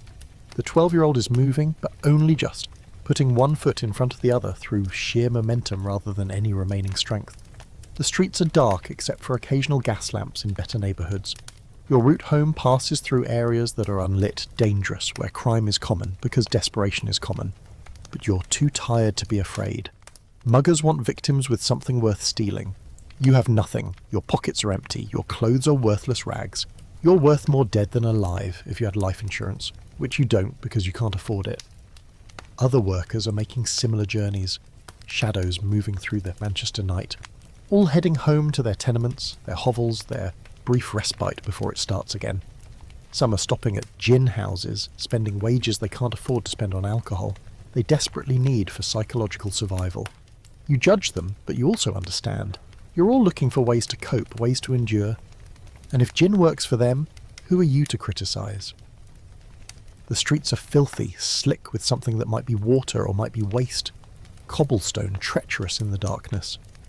You step carefully, avoiding the worst puddles, guiding your children around obstacles. A fall now would be disastrous. Injury would mean missing work, missing wages, potential job loss. So you're careful despite exhaustion, despite your feet being too numb to properly feel what they're stepping on. The smell of the streets is overwhelming after being indoors all day. Raw sewage, rotting garbage, animal waste, human waste, coal smoke and industrial chemicals from nearby factories all combining into a miasma that would make you gag if you weren't so used to it. This is what Manchester smells like. What all industrial cities smell like. Progress has a scent, and it's the smell of human and industrial waste mixing in open sewers. You pass the spot where someone died last week, fell or was pushed into the traffic, crushed by a cart, their body removed, but bloodstains still visible on the cobblestones. Death is common enough in these streets that it barely registers anymore. People die from accidents, from violence, from disease, from simple exhaustion and malnutrition. The mortality rate in industrial cities is staggering. Life expectancy for the working class barely reaching 30 or 40 years. Your tenement building finally appears ahead, its dark bulk silhouetted against the slightly less dark raw sky. Home, such as it is. You climb the stairs, each step an agony, your legs barely able to lift your weight. 3 flights feel like 30. Your children are whimpering with pain and exhaustion. Your spouse is silent, saving all energy for the physical task of climbing. You reach your door, push it open, and enter the tiny room that's your home. The 5-year-old is there, awake despite the late hour, the elderly neighbour having brought her back and left. The child runs to you and you want to pick her up to hug her, but you physically can't. You're too exhausted, too weak. You settle for patting her head, murmuring something meant to be comforting. There's no fire in the grate. Lighting a fire takes effort and fuel, both of which are in short supply. The room is cold, the November chill having seeped in through gaps and cracks. But you're too tired to care about cold. You're too tired to care about anything except rest. Your spouse has pulled out the food supplies, what little there is. Some bread, harder now than it was this morning, a few potatoes, some tea leaves that have already been used twice. This is dinner. This is what you have to restore your body after 14 hours of hard labour. It's not enough. It's never enough. But it's what there is. You sit on the bed, the only place to sit, and try to eat. Chewing takes effort. Swallowing takes effort. Your body wants to shut down, wants to sleep, but you need to eat first, need to get some nutrition into yourself and your children. So you force down the dry bread, drinking weak tea to help it go down, chewing the unseasoned potato that's been boiled in water. The children eat slowly, mechanically, eyes half closed. The 12-year-old looks feverish, face flushed, eyes too bright. This is concerning. Fever often precedes serious illness. But there's nothing to be done about it tonight. You can't afford a doctor, you can barely afford food, and if the child is sick, if any of you are sick, you'll just have to endure and hope your bodies can fight off whatever it is. Your 9-year-old is still upset about the near accident, occasionally breaking into fresh sobs. You try to comfort them, but what can you say? That they're safe now? They're not safe. They'll be back in the factory tomorrow, back under those machines, back in danger. That it won't happen again? It might. It probably will eventually. If not this child, then another. If not tomorrow, then next week or next month. The 5-year-old is telling you about her day. Childish chatter about the other children, about a game they played, about something the old woman said. Her voice is the only cheerful sound in the room, the only thing that's innocent and unburdened. She doesn't understand yet what life has in store for her, what awaits in just a few years when she too will enter the factory. For now, she's still a child, still capable of finding joy in small things, still unbroken. The meal is finished quickly because there's not much of it. You're still hungry, your children are still hungry, but the food is gone. Tomorrow's breakfast will come from today's wages, minus the fine you received, minus the rent that's due, minus the cost of basics you can't survive without. The mathematics of poverty are brutal and exact. There's never quite enough, never any surplus, never any safety margin. Your body is shutting down now that you've stopped moving, adrenaline fading, leaving only bone-deep exhaustion. Your hands are shaking with fatigue, your vision is blurring, you need to sleep desperately, but there are still things to be done. The chamber pot needs emptying. Children need to be put to bed, such as it is. Tomorrow's clothes need to be, well, they're the same clothes you're wearing now, so that's one less task. Your spouse takes the chamber pot and goes to empty it. The daily task that's humiliating and disgusting but are necessary. You're left with the children, all of you too tired to do more than exist. The 12-year-old has already collapsed onto the sleeping pallet, still in their clothes, too exhausted to even undress. The 9-year-old follows, curling into a ball, thumb in mouth, despite being far too old for such childish comfort. The 5-year-old is fighting sleep, wanting to stay up with you, wanting attention, but losing the battle as her eyes droop and close. You look at your children and feel a mix of love and guilt so intense it's physically painful. You love them desperately, would do anything for them, have done everything you can, and yet you're failing them. They're hungry, sick, damaged, traumatized, being destroyed before your eyes. Your love isn't enough.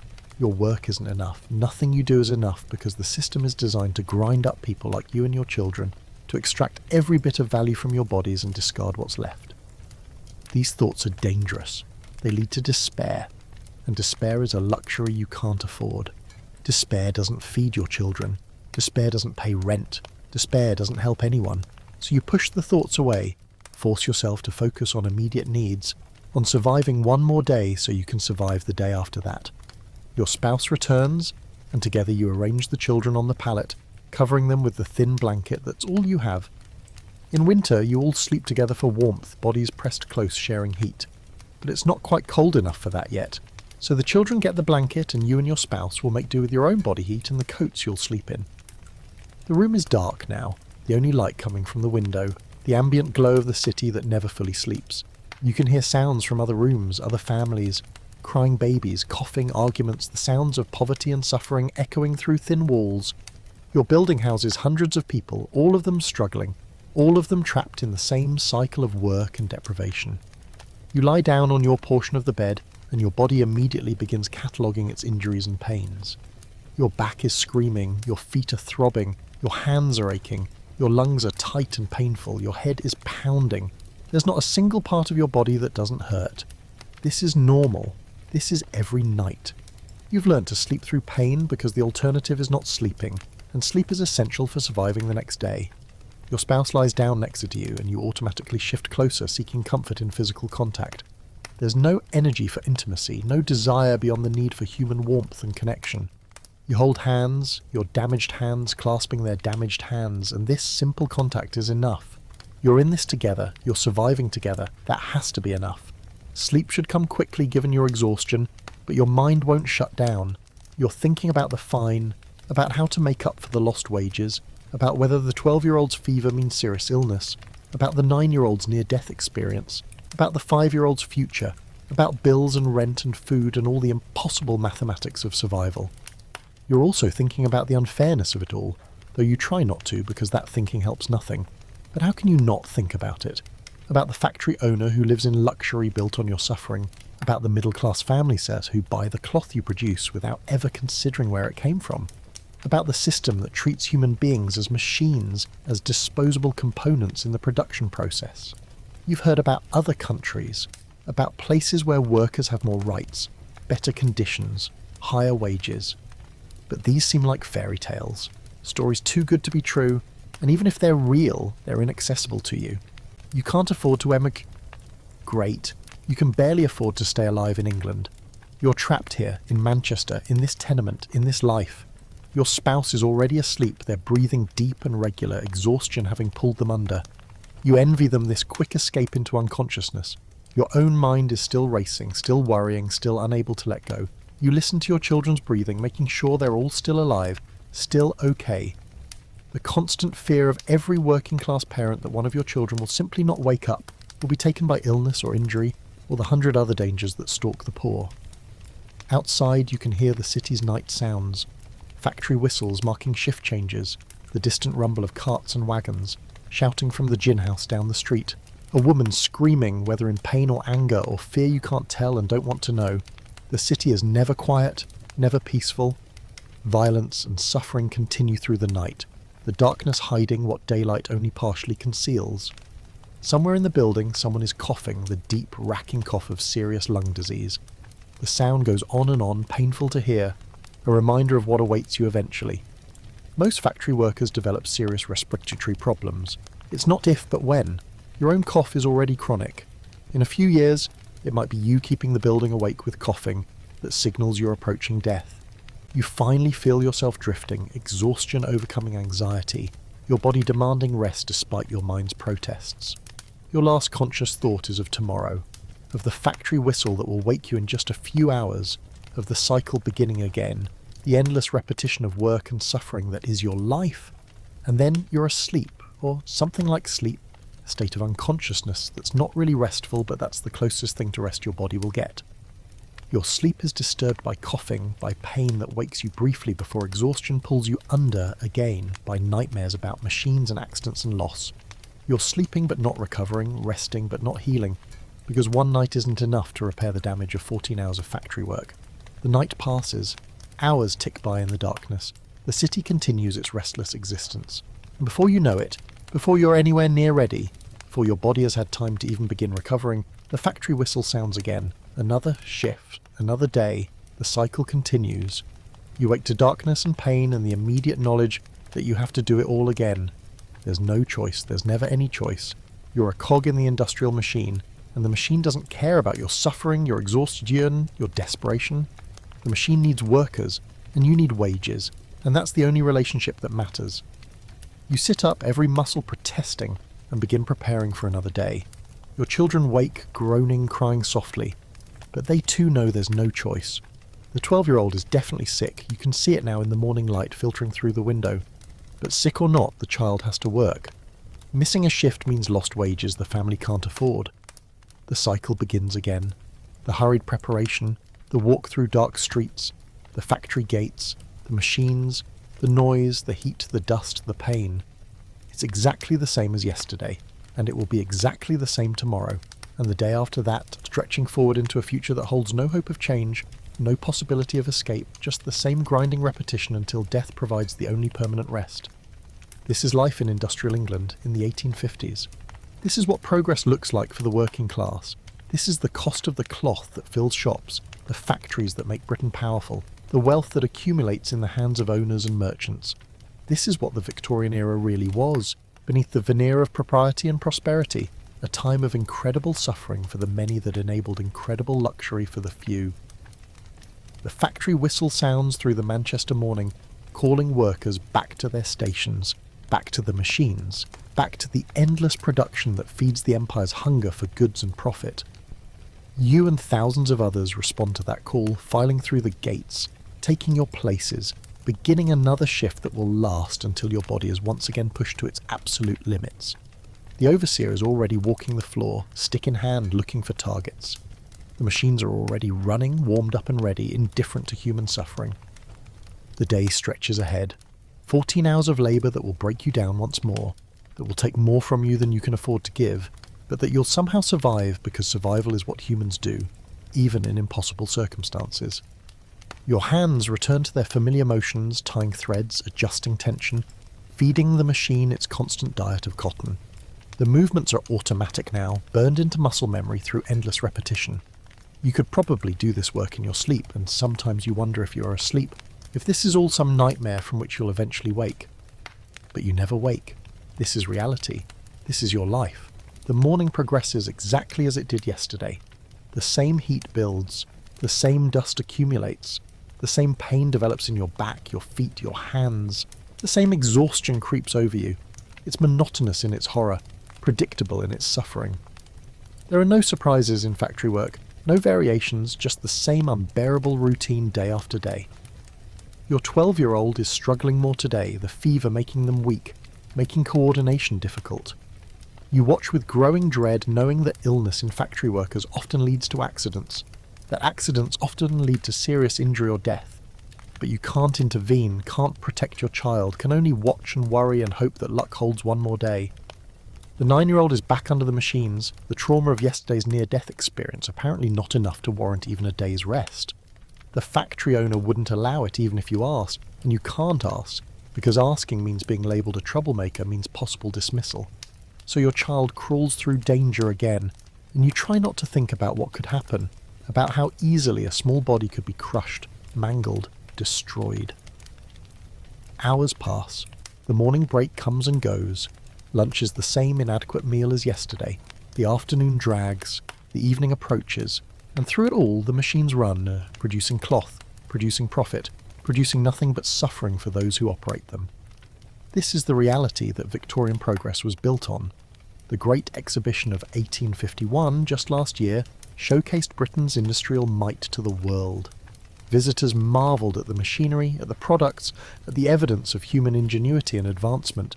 They saw the results but not the process. They saw the cloth but not the workers. They saw progress but not the cost. And that cost is measured in bodies. Bodies broken by labour. Bodies worn out before their time. Bodies of children who never got to be children. Bodies of adults who never got to be fully human. Who were reduced to components in a production system that valued them only for their capacity to work. The cost is also measured in years.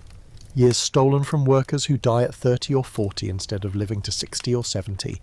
Years of childhood stolen from children forced into adult labour. Years of potential and possibility crushed under the weight of necessity and exploitation. The cost is measured in dignity.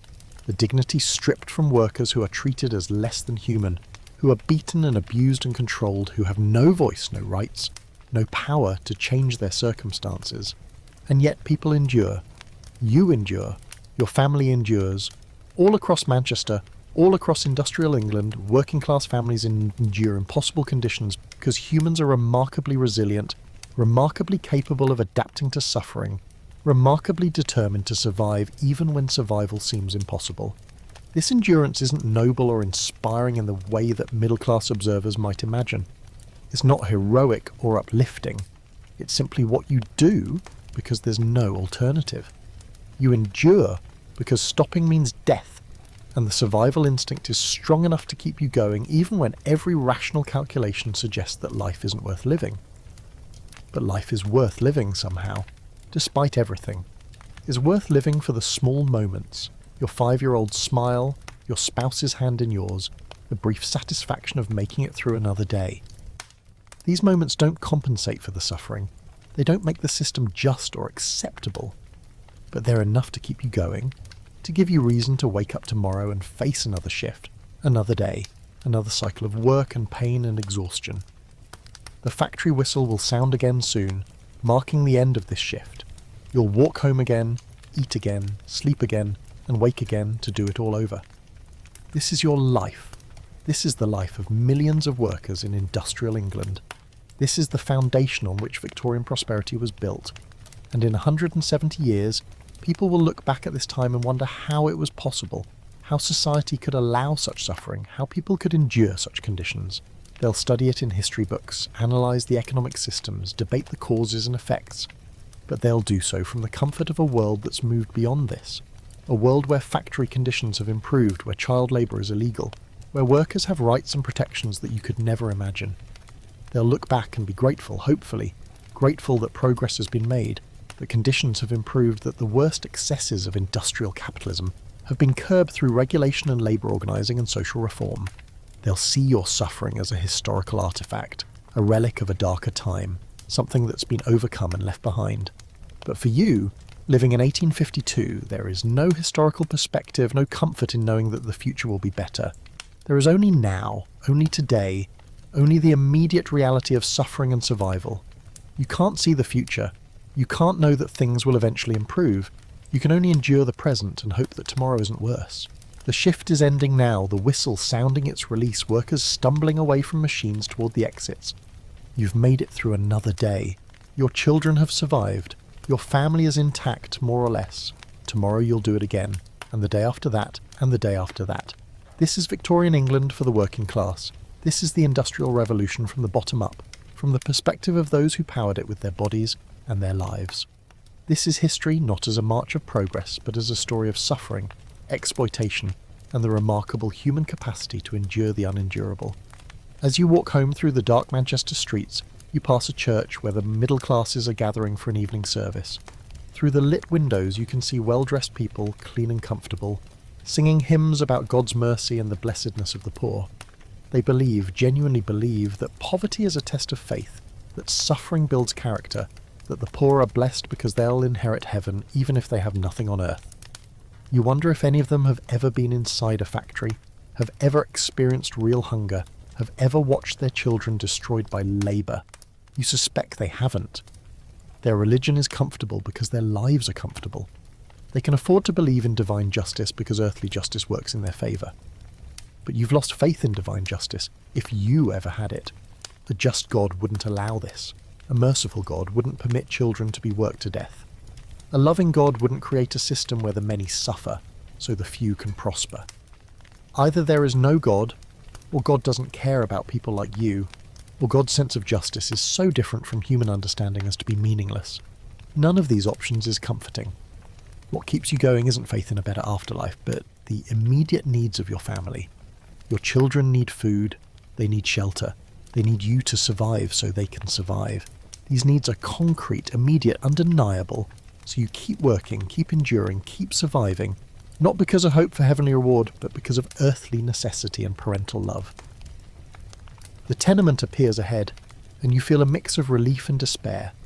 Relief because the day is ending, because rest is coming, because you've survived once more. Despair because this is all there is, because tomorrow will be the same, because there's no escape from this cycle. You climb the stairs again, your body protesting every step. Your children are whimpering, barely able to move. You reach your room, enter the tiny space that's home, and the cycle of evening routine begins again. Food such as it is, rest insufficient as always, and then tomorrow. But let's pause here, let's step out of this moment and consider the broader context, because understanding individual suffering requires understanding the system that creates it. The Industrial Revolution was genuinely revolutionary in many ways. It transformed production, increased efficiency, created wealth on a scale previously unimaginable. It laid the groundwork for the modern world, for the technology and prosperity that we enjoy today. These are real achievements, genuinely significant historical developments. But revolutions have costs, and the cost of the Industrial Revolution was paid primarily by working-class families like yours. The wealth generated by factories didn't trickle down to workers. It accumulated in the hands of factory owners, merchants, investors, creating a class of industrialists who became fabulously wealthy while their workers starved. The economic theory of the time held that this was natural, inevitable, even beneficial. Markets should be free, government shouldn't interfere. Workers and owners were engaging in voluntary contracts, and if workers didn't like the terms, they were free to work elsewhere. This theory ignored the reality that workers had no real choice, that voluntary contracts made under threat of starvation aren't truly voluntary, that power imbalances make free markets anything but free. Some reformers understood this. They saw the suffering, were horrified by it, and worked to change things. They pushed for factory acts limiting work hours and child labour. They advocated for education, for sanitation improvements, for labour rights. Their efforts made some difference, creating small improvements in conditions, establishing the principle that society had a responsibility to protect the vulnerable.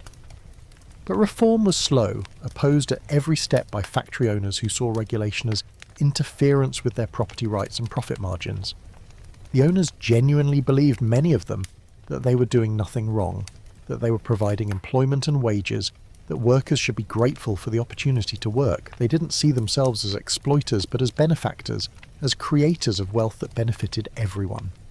This gap between perception and reality, between the comfortable delusions of the powerful and the brutal truth experienced by the powerless, is one of the defining characteristics of the Victorian era.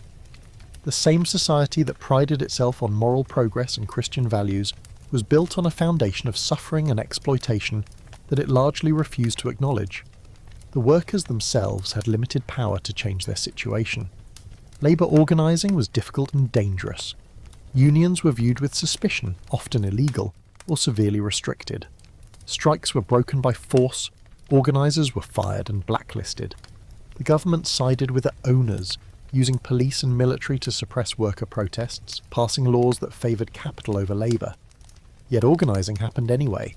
Workers found ways to support each other, to share information, to coordinate action. Friendly societies provided mutual aid. Underground unions operated despite legal restrictions. Occasional strikes disrupted production and forced some concessions. Change was slow and hard-won, but it happened, driven by workers' determination to improve their conditions despite overwhelming opposition. Your life, difficult as it is, represents a specific moment in this larger story. You're living through the worst period of industrial exploitation, the time before meaningful reforms, when capitalism was most raw and brutal. Conditions will improve slowly over the coming decades. Your grandchildren, if they survive to adulthood, will have somewhat better lives. Not good lives by the modern standards, but better than yours. Child labour will be restricted more effectively. Work hours will be reduced. Safety regulations will be implemented. Wages will increase slightly. Education will become more accessible. These improvements won't come from the generosity of factory owners, but from the organised pressure of workers and the advocacy of reformers who refuse to accept suffering as inevitable. But that's the future. For you in 1852, these improvements are decades away. You live in the present reality of 14-hour shifts and child labour and constant hunger and ever-present danger. You don't know that things will get better. You can't see the long arc of progress that historians will later identify. You can only see today and tomorrow and the day after all looking exactly the same. This inability to see progress, to know that suffering serves some larger purpose, is itself a form of suffering. If you knew that your struggles were helping to build a better future, that your endurance would eventually lead to improved conditions for your grandchildren, that might provide some comfort, but you don't know that. You have no reason to believe things will ever be different. From your perspective, this is just how life is and will always be. And yet you keep going. You wake up tomorrow and go to the factory again. Your children do the same. Your spouse continues their own work. The family survives another day and another and another. This survival, this stubborn refusal to give up despite overwhelming hardship, is its own form of resistance, its own kind of hard strength. You are not passive victims of the system, even though the system is designed to render you powerless. You make choices, even if all your choices are between bad options. You protect your children as much as possible, even though you can't protect them completely. You maintain your dignity, even though the system tries to strip it away. You remain human, even in conditions designed to reduce you to mere labour units. This humanity, this persistence of human qualities in dehumanizing circumstances, is what makes your story matter. You're not just statistics in economic history, not just examples of exploitation in political analysis. You're people living and feeling and struggling and loving and hoping despite everything. Your story is also a reminder, for those of us living in more comfortable times, of what was sacrificed to build the modern world. The roads we travel, the buildings we inhabit, the economic systems we participate in, all of these have histories, have foundations built by people who suffered, so we could benefit.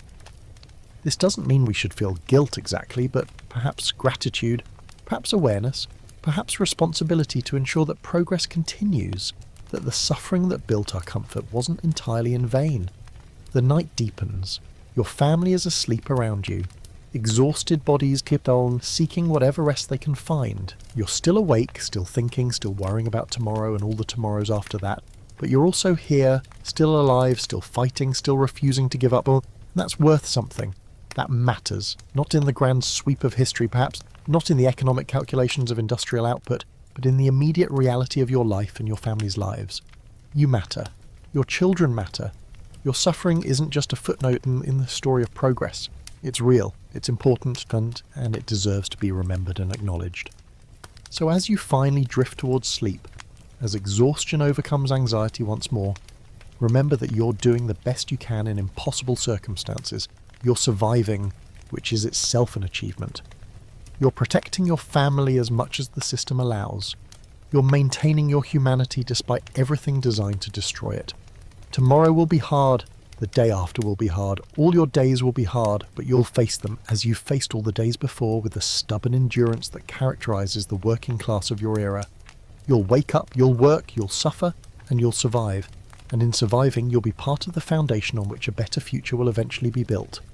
The factory whistle will sound again in just a few hours. The cycle will continue. But for now, for these brief hours of night, you can rest. You can let your guard down. You can simply be a tired person in a bed rather than a worker in a system. And that rest, inadequate as it is, will have to be enough. Sleep now. The machines can wait. The factory can wait. The suffering can wait. For these few hours, you're free, or as free as you'll ever be. Use this time to restore what you can, to gather strength for tomorrow's battles, to remember that you're more than your labour, more than your productivity, more than your economic value. You're a human being, worthy of dignity and respect and care. The system doesn't recognise this. The factory owners don't acknowledge it. Society at large doesn't seem to care. But it's true nonetheless. Your humanity persists, resilient and undeniable, despite every attempt to crush it. And perhaps, in some small way, that persistence is itself a form of victory. Not a victory that changes your circumstances, not a victory that brings comfort or relief, but a victory nonetheless. You remain yourself, you remain human, and no amount of suffering can take that away unless you let it. So hold on to that humanity, hold on to the love you feel for your children, hold on to the small moments of connection with your spouse, hold on to the tiny sparks of beauty or joy that occasionally punctuate the suffering. These things are real too, as real as the pain and exhaustion and despair. They're the proof that you're still alive, still capable of feeling, still fundamentally human. The Victorian era will end eventually. The Industrial Revolution will give way to new economic systems. The worst excesses of exploitation will be curbed through regulation and reform. Working class people will gain rights, protections, power. Conditions will improve slowly but surely over generations, but you won't see most of this improvement. You're living in the worst of times, the period that future generations will look back on with horror and disbelief. Your suffering is real and immediate and unrelieved by knowledge of eventual progress, yet your life still has meaning, your struggles still matter. You're part of the human story, part of the long chain of people who have endured impossible circumstances and somehow survived. Your strength, even if you don't feel strong, is remarkable. Your endurance, even if it feels like mere stubbornness, is admirable. Your love for your family, even if you can't protect them as you'd like, is profound. These qualities, these human characteristics that persist despite systemic attempts to destroy them, these are what make your story worth telling, worth remembering, worth honouring. You're not just victims of history, you're also survivors, fighters, people who refuse to give up even when giving up would have been easier. So as the night wears on, as your body gradually relaxes into sleep despite the pain and discomfort, know that you're doing enough. You're being enough. You're surviving, which in circumstances like yours is itself a form of heroism, even if it doesn't feel heroic. The morning will come, as it always does, the factory whistle will sound, the cycle will begin again. But you'll face it as you've faced everything else, with the quiet strength that comes from having no other choice, from loving people who depend on you, from being fundamentally unwilling to surrender despite every reason to do so. This is your life in Victorian England, in industrial Manchester, in the year 1852. It's brutal and unfair and filled with suffering. But it's also your life, the only one you have, and you're living it with as much dignity and courage as circumstances allow. That matters. You matter. Your story matters. And now, finally, sleep comes. Your mind quiets. Your body stills. For a few hours, you're released from consciousness, from worry, from pain.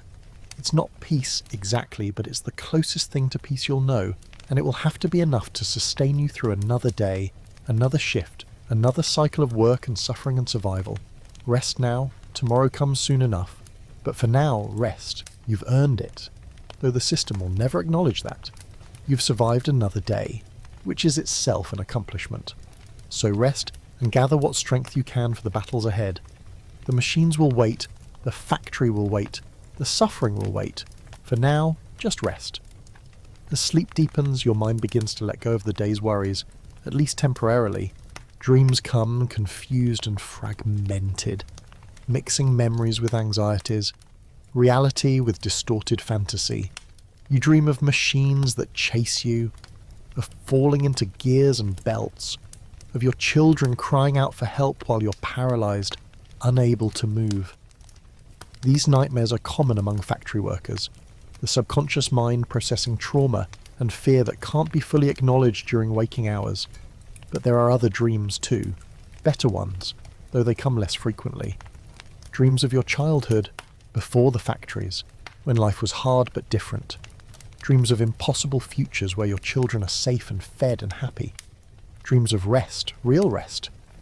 Not this inadequate sleep snatched between shifts, but deep restorative rest that heals, rather than merely sustaining. These pleasant dreams are painful in their own way because they highlight what you don't have, what you'll never have. Waking from them is like losing something precious, a reminder of all that's been taken from you, all that you've never been allowed to have. The hours pass. Your body cycles through sleep stages, though none of them are truly restorative. The pain in your back wakes you periodically. The coughing that racks your spouse's body disturbs your rest. The sounds from neighbouring rooms, the constant background noise of the tenement prevent deep sleep. You're sleeping, but it's not the kind of sleep that truly refreshes, that allows full recovery. It's survival sleep, just enough to keep you functioning, but never enough to actually heal. Your children sleep more deeply, the profound exhaustion of youth allowing them to sink into unconsciousness more completely. But even their sleep is restless, punctuated by whimpers and movements that suggest troubled dreams. The 9-year-old cries out once, a sound of distress that almost wakes you fully, but then quiets again and you drift back into uneasy sleep. This is what sleep means for the working class in industrial England. Not true rest, but merely unconsciousness. A temporary cessation of suffering that does little to repair the damage being done day after day. You need weeks of proper rest to recover from the accumulated exhaustion and damage. You'll get a few hours, and then it's back to the factory. The pre-dawn hours are the quietest, the brief window when even the factories run at reduced capacity during shift changes, when the city's constant noise drops to a minimum. In this relative quiet, your sleep deepens slightly, becomes marginally more restorative. Your body tries desperately to repair what it can in the limited time available. to heal wounds and restore energy and process the toxins accumulated during yesterday's shift. But it's not enough. It's never enough. You need proper nutrition to heal, and you're malnourished.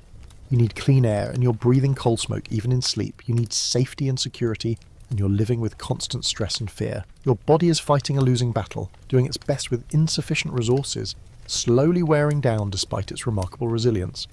The factory whistle that wakes you comes far too soon, cutting through sleep like a blade, yanking you from unconsciousness back into harsh reality. You've slept maybe 5 or 6 hours, interrupted and poor quality. It's not nearly enough, but it's all you'll get. The factory demands your presence. The machines are waiting. The cycle begins again. You wake feeling worse than when you went to sleep, if that's possible.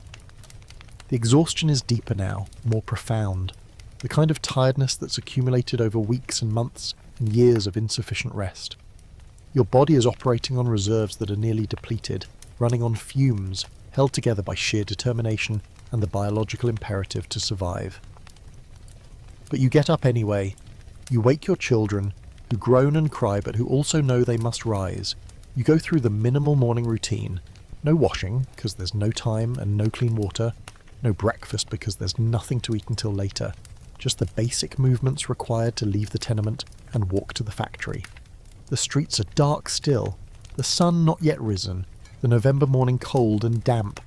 Other workers are moving in the same direction, all of you shuffling toward the factories like ghosts, like the walking dead, barely conscious but moving through force of habit. You're one shift into what will be decades of this existence if you live that long. This day will be exactly like yesterday. Tomorrow will be exactly like today. The sameness is itself a kind of torture. The knowledge that there's no variation, no relief, no hope of anything different. And yet you keep walking, you reach the factory gates. You file inside with hundreds of others. You take your position at your machine. The whistle sounds. The shift begins. And you work because working is what you do, because you have no choice, because your family needs the wages, because survival requires endurance. This is life. This is reality. This is what it means to be working class in industrial England. And this is what built the prosperity and progress that future generations will inherit. Your suffering, your labour, your sacrificed health and stolen years. All of this is the foundation on which modernity is built. You don't think in these grand historical terms, of course. You're just trying to get through another shift, to make it to the next break, to survive until evening. The big picture is invisible to you, irrelevant to your immediate struggles.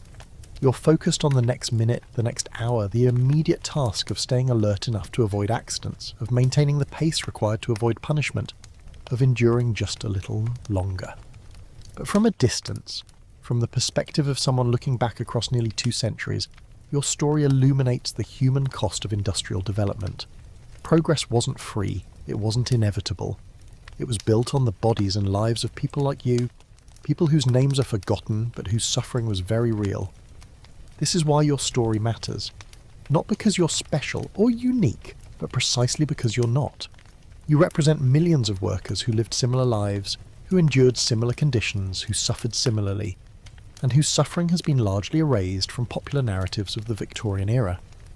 When people think of Victorian England, they often think of Queen Victoria herself, of grand exhibitions and expanding empire, of scientific advancement and cultural achievement. They think of Charles Dickens' novels and of the industrial might that made Britain the world's superpower. These things are real and historically significant. But they're not the whole story. The whole story includes you, includes the factory workers whose labour powered that industrial might, whose suffering enabled that prosperity, whose lives were consumed to create wealth they'd never share in. Your story is a counter-narrative to the triumphant tale of progress. It's a reminder that advancement often comes at a terrible price, that some people pay far more than others, that systems that create great wealth can also create great suffering. And this matters because the dynamics that shaped your life, the fundamental tensions between capital and labour, between those who own and those who work, between profit and humanity, these dynamics still exist in different forms. Understanding your story helps us understand ongoing struggles, helps us recognise patterns of exploitation that persist despite reforms and regulations. The modern world has labour laws, workplace safety regulations, minimum wages, limits on work hours, bans on child labour. These protections exist because people fought for them, because workers organised and demanded better treatment, because reformers refuse to accept suffering as inevitable. Your suffering, and the suffering of millions like you, eventually became so visible, so undeniable, that society was forced to respond. But that response took decades, generations. The factory acts of the 1830s and 1840s were weak and poorly enforced. Real change didn't come until the late Victorian period and beyond, when unions became strong enough to demand concessions, when public opinion shifted sufficiently to support regulation, when the political balance of power changed enough to enable meaningful reform. You won't live to see most of these improvements. Your children might see some of them. Your grandchildren, if your line survives, will inherit a somewhat better world, though still far from just or equitable. This is the reality of social change. It's slow, it's contested, and it often comes too late for those who need it most. You deserve better conditions now, not in 50 years. Your children deserve protection now, not when they're too old and damaged to benefit from it. But the system doesn't respond to what people deserve. It responds to power. And workers in 1852 have very little power. So you work your shift as you worked yesterday's shift, as you'll work tomorrow's. The machines run, the cloth is produced, the owners profit, and you survive, barely, on wages that keep you perpetually on the edge of destitution. The day progresses with the same monotonous horror as before. Heat builds, dust accumulates, pain intensifies, accidents happen. The overseer prowls, children suffer. Hours crawl by with agonizing slowness. You notice things in this second day that you didn't fully register yesterday. Or perhaps you just have attention to spare for details beyond immediate survival. You notice the other workers more carefully. The old woman whose hands shake so badly she can barely control her machine, but who continues working because stopping means starvation. The young man missing 3 fingers on his left hand from a previous accident, adapting his work method to his disability. The girl who can't be more than 7 years old despite claims that she's 9, her small face already wearing the exhausted expression of someone much older. You notice the machinery more carefully too, the way the belts are frayed and should be replaced but won't be until they break completely. The guards that are supposed to cover dangerous gears but that have been removed to speed production. The way the whole building vibrates with the force of the steam engines. The walls themselves seeming to shake, making you wonder if the structure is sound or if one day it will simply collapse under the strain. You notice the details of exploitation, the way workers are charged for broken tools or damaged materials, the fines extracted for minor infractions or sometimes for no reason at all, the shop system where you're paid partly in tokens that can only be spent at the factory owner's store at inflated prices. You notice how the system is designed at every level to extract maximum value from workers while giving them minimum compensation. You notice your own deterioration, the way your hands are stiffening, developing contractures that will eventually make them unusable, the way your breathing is becoming more laboured, the cough more persistent, the way your vision is blurring, possibly from eye strain, possibly from malnutrition, possibly from some other problem you'll never get diagnosed or treated. You notice your children's deterioration, the way the 12-year-old's fever hasn't broken, has possibly worsened, the way the 9-year-old flinches at sudden movements, developing trauma responses that will mark them for life, the way both of them are becoming quieter, more withdrawn, their natural childish energy being systematically crushed by the demands of factory work. These observations are depressing, but they're also clarifying. You understand now, if you didn't before, that this isn't sustainable, that something has to change. Either conditions will improve or workers will be consumed entirely, used up and discarded in an endless cycle that eventually exhausts the labour supply itself. You don't know that this realisation, this understanding that's slowly spreading among workers, will eventually contribute to organising efforts, to demands for change, to the slow building of worker power that will eventually force reforms. You just know that what's happening is wrong, is unsustainable, is destroying human beings at an unacceptable rate. But knowing something is wrong and being able to change it are two different things. You can understand that the system is unjust, but that understanding doesn't give you the power to alter it. You're still trapped, still dependent on wages you can't afford to lose, still vulnerable to dismissal if you cause trouble or make demands, so you continue working, continue enduring, continue surviving. What else can you do? Revolution sounds appealing in theory, but in practice it means risking everything when you have almost nothing to risk. Reform requires organising and collective action, but organising is dangerous and you can't afford to be fired. This is the bind that working-class people in your era face. You understand you're being exploited. You know conditions are unjust, but you lack the power to demand change without risking the little you have. This powerlessness is itself a form of oppression, perhaps the most fundamental form of a model form, because it traps you in sets of circumstances you recognise as intolerable but can't escape. The afternoon drags on. Your 12-year-old collapses at their station, fever having pushed them beyond their limits. The overseer is there immediately, shouting, threatening, but even he can see the child is seriously ill. The child is dragged to the medical room, and you don't know what will happen, whether they'll be sent home without pay or forced to continue working or what. You want to go check on them, want to ensure your child is okay, but you can't leave your station. You have to trust that someone will care for them, though you know that care will be minimal at best. Your child is just one of hundreds of workers, and sick workers are viewed as inconveniences rather than people who need help. Minutes pass that feel like hours. Your anxiety is overwhelming, making it hard to concentrate, dangerous given the machinery you're operating. You're making small mistakes, nothing catastrophic yet, but errors that could lead to bigger problems, to accidents, to injuries. Finally, you see your child being led back to their work area, still obviously ill but apparently judged fit enough to continue. The relief is overwhelming but short-lived. Your child is still sick, is being forced to work despite illness, is receiving no actual medical care. They'll either recover on their own or they won't, and all you can do is watch and worry and hope. This incident captures everything wrong with the factory system, the complete disregard for human well-being, the prioritization of production over people, the way workers are treated as disposable components rather than as human beings deserving of care and dignity. But this is normal. This is every day in every factory. This is the reality of industrial capitalism in its rawest form, before regulations and reforms have softened its worst edges. This is what exploitation looks like when it's systematic and normalised and accepted as simply the way things are. The evening finally arrives, the shift finally ends, and you stumble out of the factory once more. The walk home is harder tonight, your 12-year-old needing support, barely able to walk. The child is burning with fever, their skin hot to the touch, their eyes glassy and unfocused. This is serious, possibly very serious, and there's nothing you can do about it except take them home and hope their body can fight off whatever illness has taken a hold. The other workers you pass are also struggling, also dealing with their own crises and concerns. Someone's child died last night from fever. Someone else was evicted from their tenement for unpaid rent. Another family lost a breadwinner to a factory accident. The litany of suffering is constant, unending, just the normal background of working-class existence.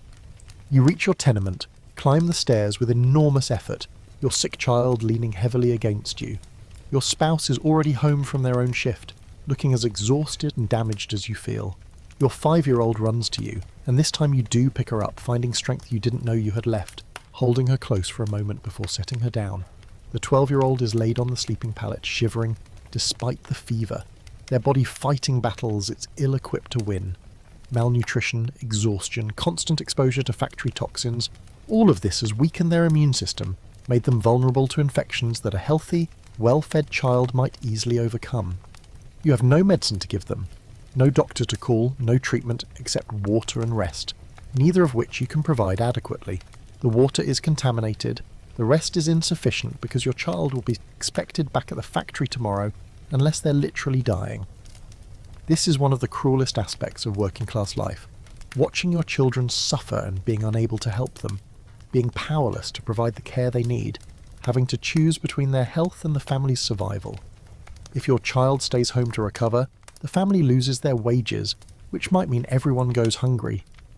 But if they return to work while still sick, the illness might worsen, might spread to others, might kill them. These are the impossible choices that poverty creates, choices no parent should have to make, but that working-class parents face constantly. Every decision is a gamble. Every option has terrible potential consequences. You do your best with insufficient information and inadequate resources, and you live with the guilt when things go wrong, even though the fault lies with the system rather than with you.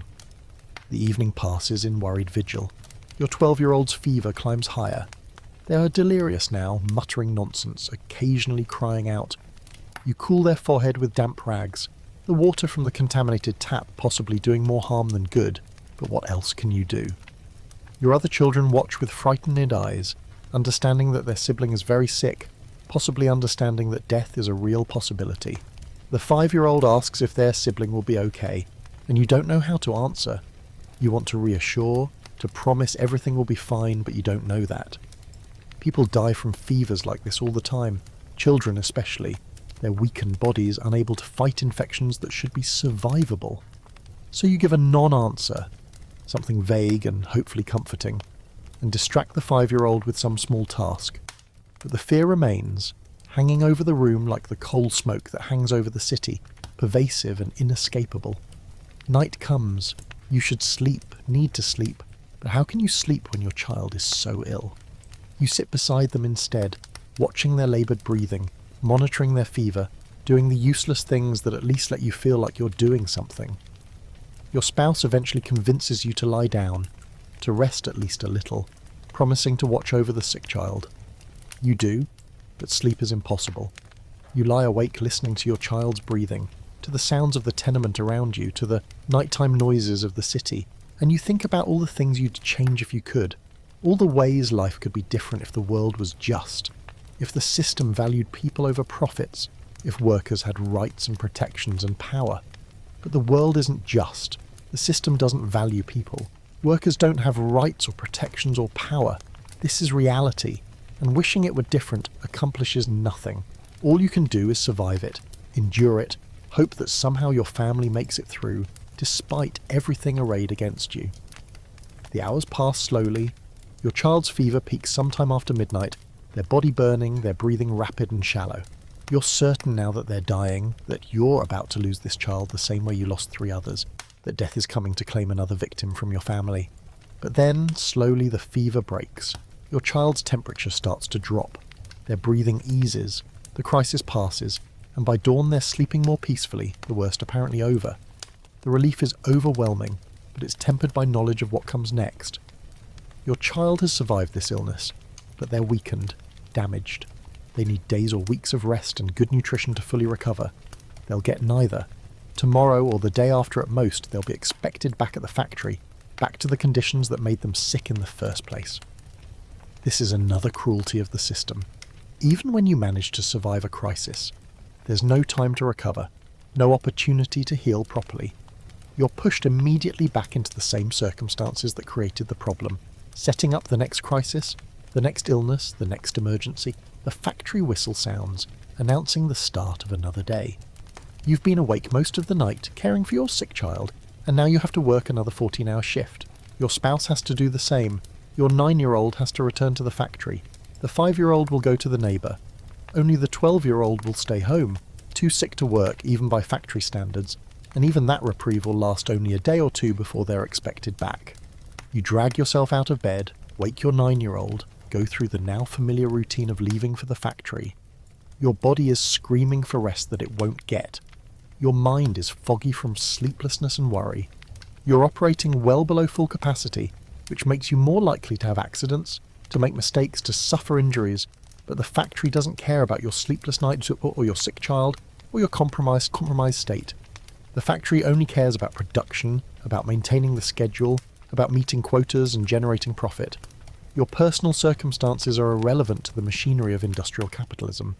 This day is harder than the previous 2, and those were already nearly impossible. The exhaustion is crushing now, accumulated over multiple days of insufficient sleep and inadequate recovery. Your concentration keeps lapsing. Your hands are moving automatically, but imprecisely. You're making small errors, catching them before they become serious, but only barely. Around you, other workers are similarly struggling. Everyone is operating on the edge, pushed beyond sustainable limits, held together only by desperation and the survival instinct. The factory floor is an accident waiting to happen. Hundreds of exhausted workers operating dangerous machinery while fighting to stay conscious. The overseer is harsher today, possibly because he can sense the workers' deteriorated state, possibly because production quotas aren't being met due to accumulated errors and reduced efficiency. His stick falls more frequently. His shouts are louder. The atmosphere of fear and coercion intensifies, making the already terrible conditions even worse. And yet you endure. You make it through the morning, through the midday break into the afternoon. Your body is running on fumes, your mind is barely functioning, but you're still standing, still working, still surviving. This resilience, this capacity to endure beyond what seems possible, is remarkable even if it shouldn't be necessary. The afternoon brings news that travels through the factory floor in whispers. Another child has died, a scavenger crushed under machinery, the body already removed, the incident already being covered up to avoid investigation or bad publicity. The dead child was younger than your 9-year-old, perhaps 6 or 7, illegally employed, but no one questions too closely because labour is cheap and children are expendable. This news hits you hard because it could have been your child. It nearly was your child just yesterday when the shirt got caught. The line between survival and death is so thin, so easily crossed, determined more by luck than by anything you can control. You think about the dead child's parents, about what they're experiencing right now, the grief, yes, but also the practical concerns. Lost wages from the dead child, funeral expenses they can't afford, the need to keep working despite the loss because survival doesn't pause for grief. This is what poverty does to human emotion. It doesn't eliminate grief or love or fear, but it forces these feelings to compete with survival needs, to be pushed aside or compartmentalised because there's no time or space to fully process them. You'll mourn the dead child tonight, briefly, if you have energy left after the shift ends. And then tomorrow you'll return to the factory, and the cycle will continue because what else can you do? The shift finally, mercifully ends. You've survived 3 days. Your family is still intact, more or less.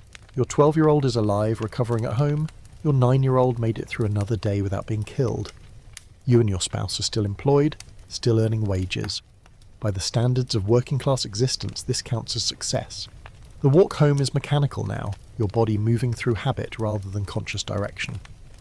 You're too tired to think, too exhausted to feel much beyond the immediate physical sensations of pain and fatigue. This is a kind of mercy, this numbness, this shutting down of higher cognitive functions to preserve energy for basic survival. Home appears ahead like a mirage.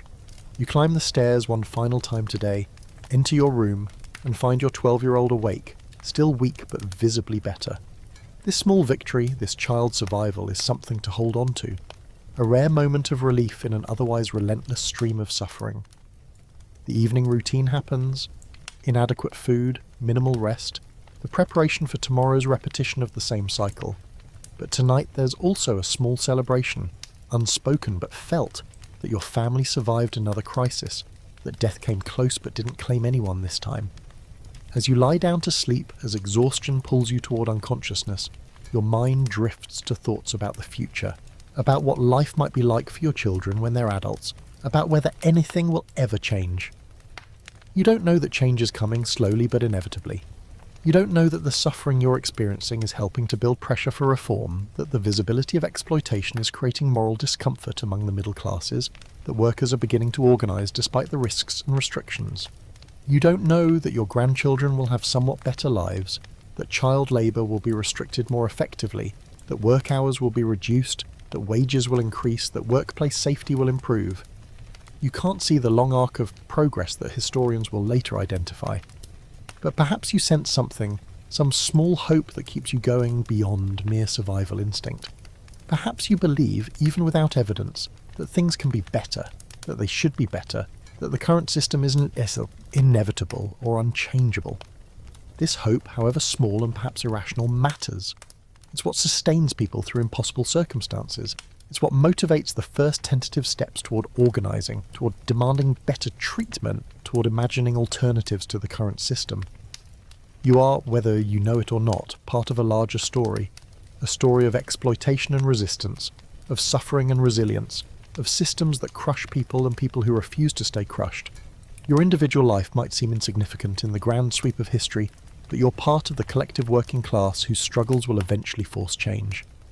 The Industrial Revolution transformed the world, created unprecedented wealth and technological advancement, laid the groundwork for modernity. These are real achievements, but they were built on a foundation of human suffering, on the broken bodies and shortened lives of people like you, and that cost must be acknowledged and remembered. Sleep deeply if you can. Dream of better times, if dreams come, and when you wake, face another day with the same stubborn resilience that's carried you this far. You're stronger than you know, braver than you feel, more important than the system acknowledges. Your life matters. Your suffering matters. Your story matters. And in telling it, in bearing witness to the reality of Victorian factory work. We honour not just you, but all the forgotten workers whose labour built the modern world, whose sacrifices enabled the progress we enjoy, whose humanity persisted despite systems designed to deny it. Rest now. You've earned it. And know that across the centuries your story is heard, your struggle is recognised, your humanity is affirmed. You're not forgotten, you're not insignificant. You matter, then and now, and always. The factory whistle will sound again, but not yet. For now, sleep, rest, be at peace as much as peace is possible in circumstances like yours. You've survived, and survival in conditions like these is itself a form of victory. Good night, Victorian factory worker. Good night, and thank you for your endurance, your strength, your unwillingness to surrender your humanity, no matter how hard the system tried to take it from you. Your story has been told, your life has been witnessed, and you will be remembered.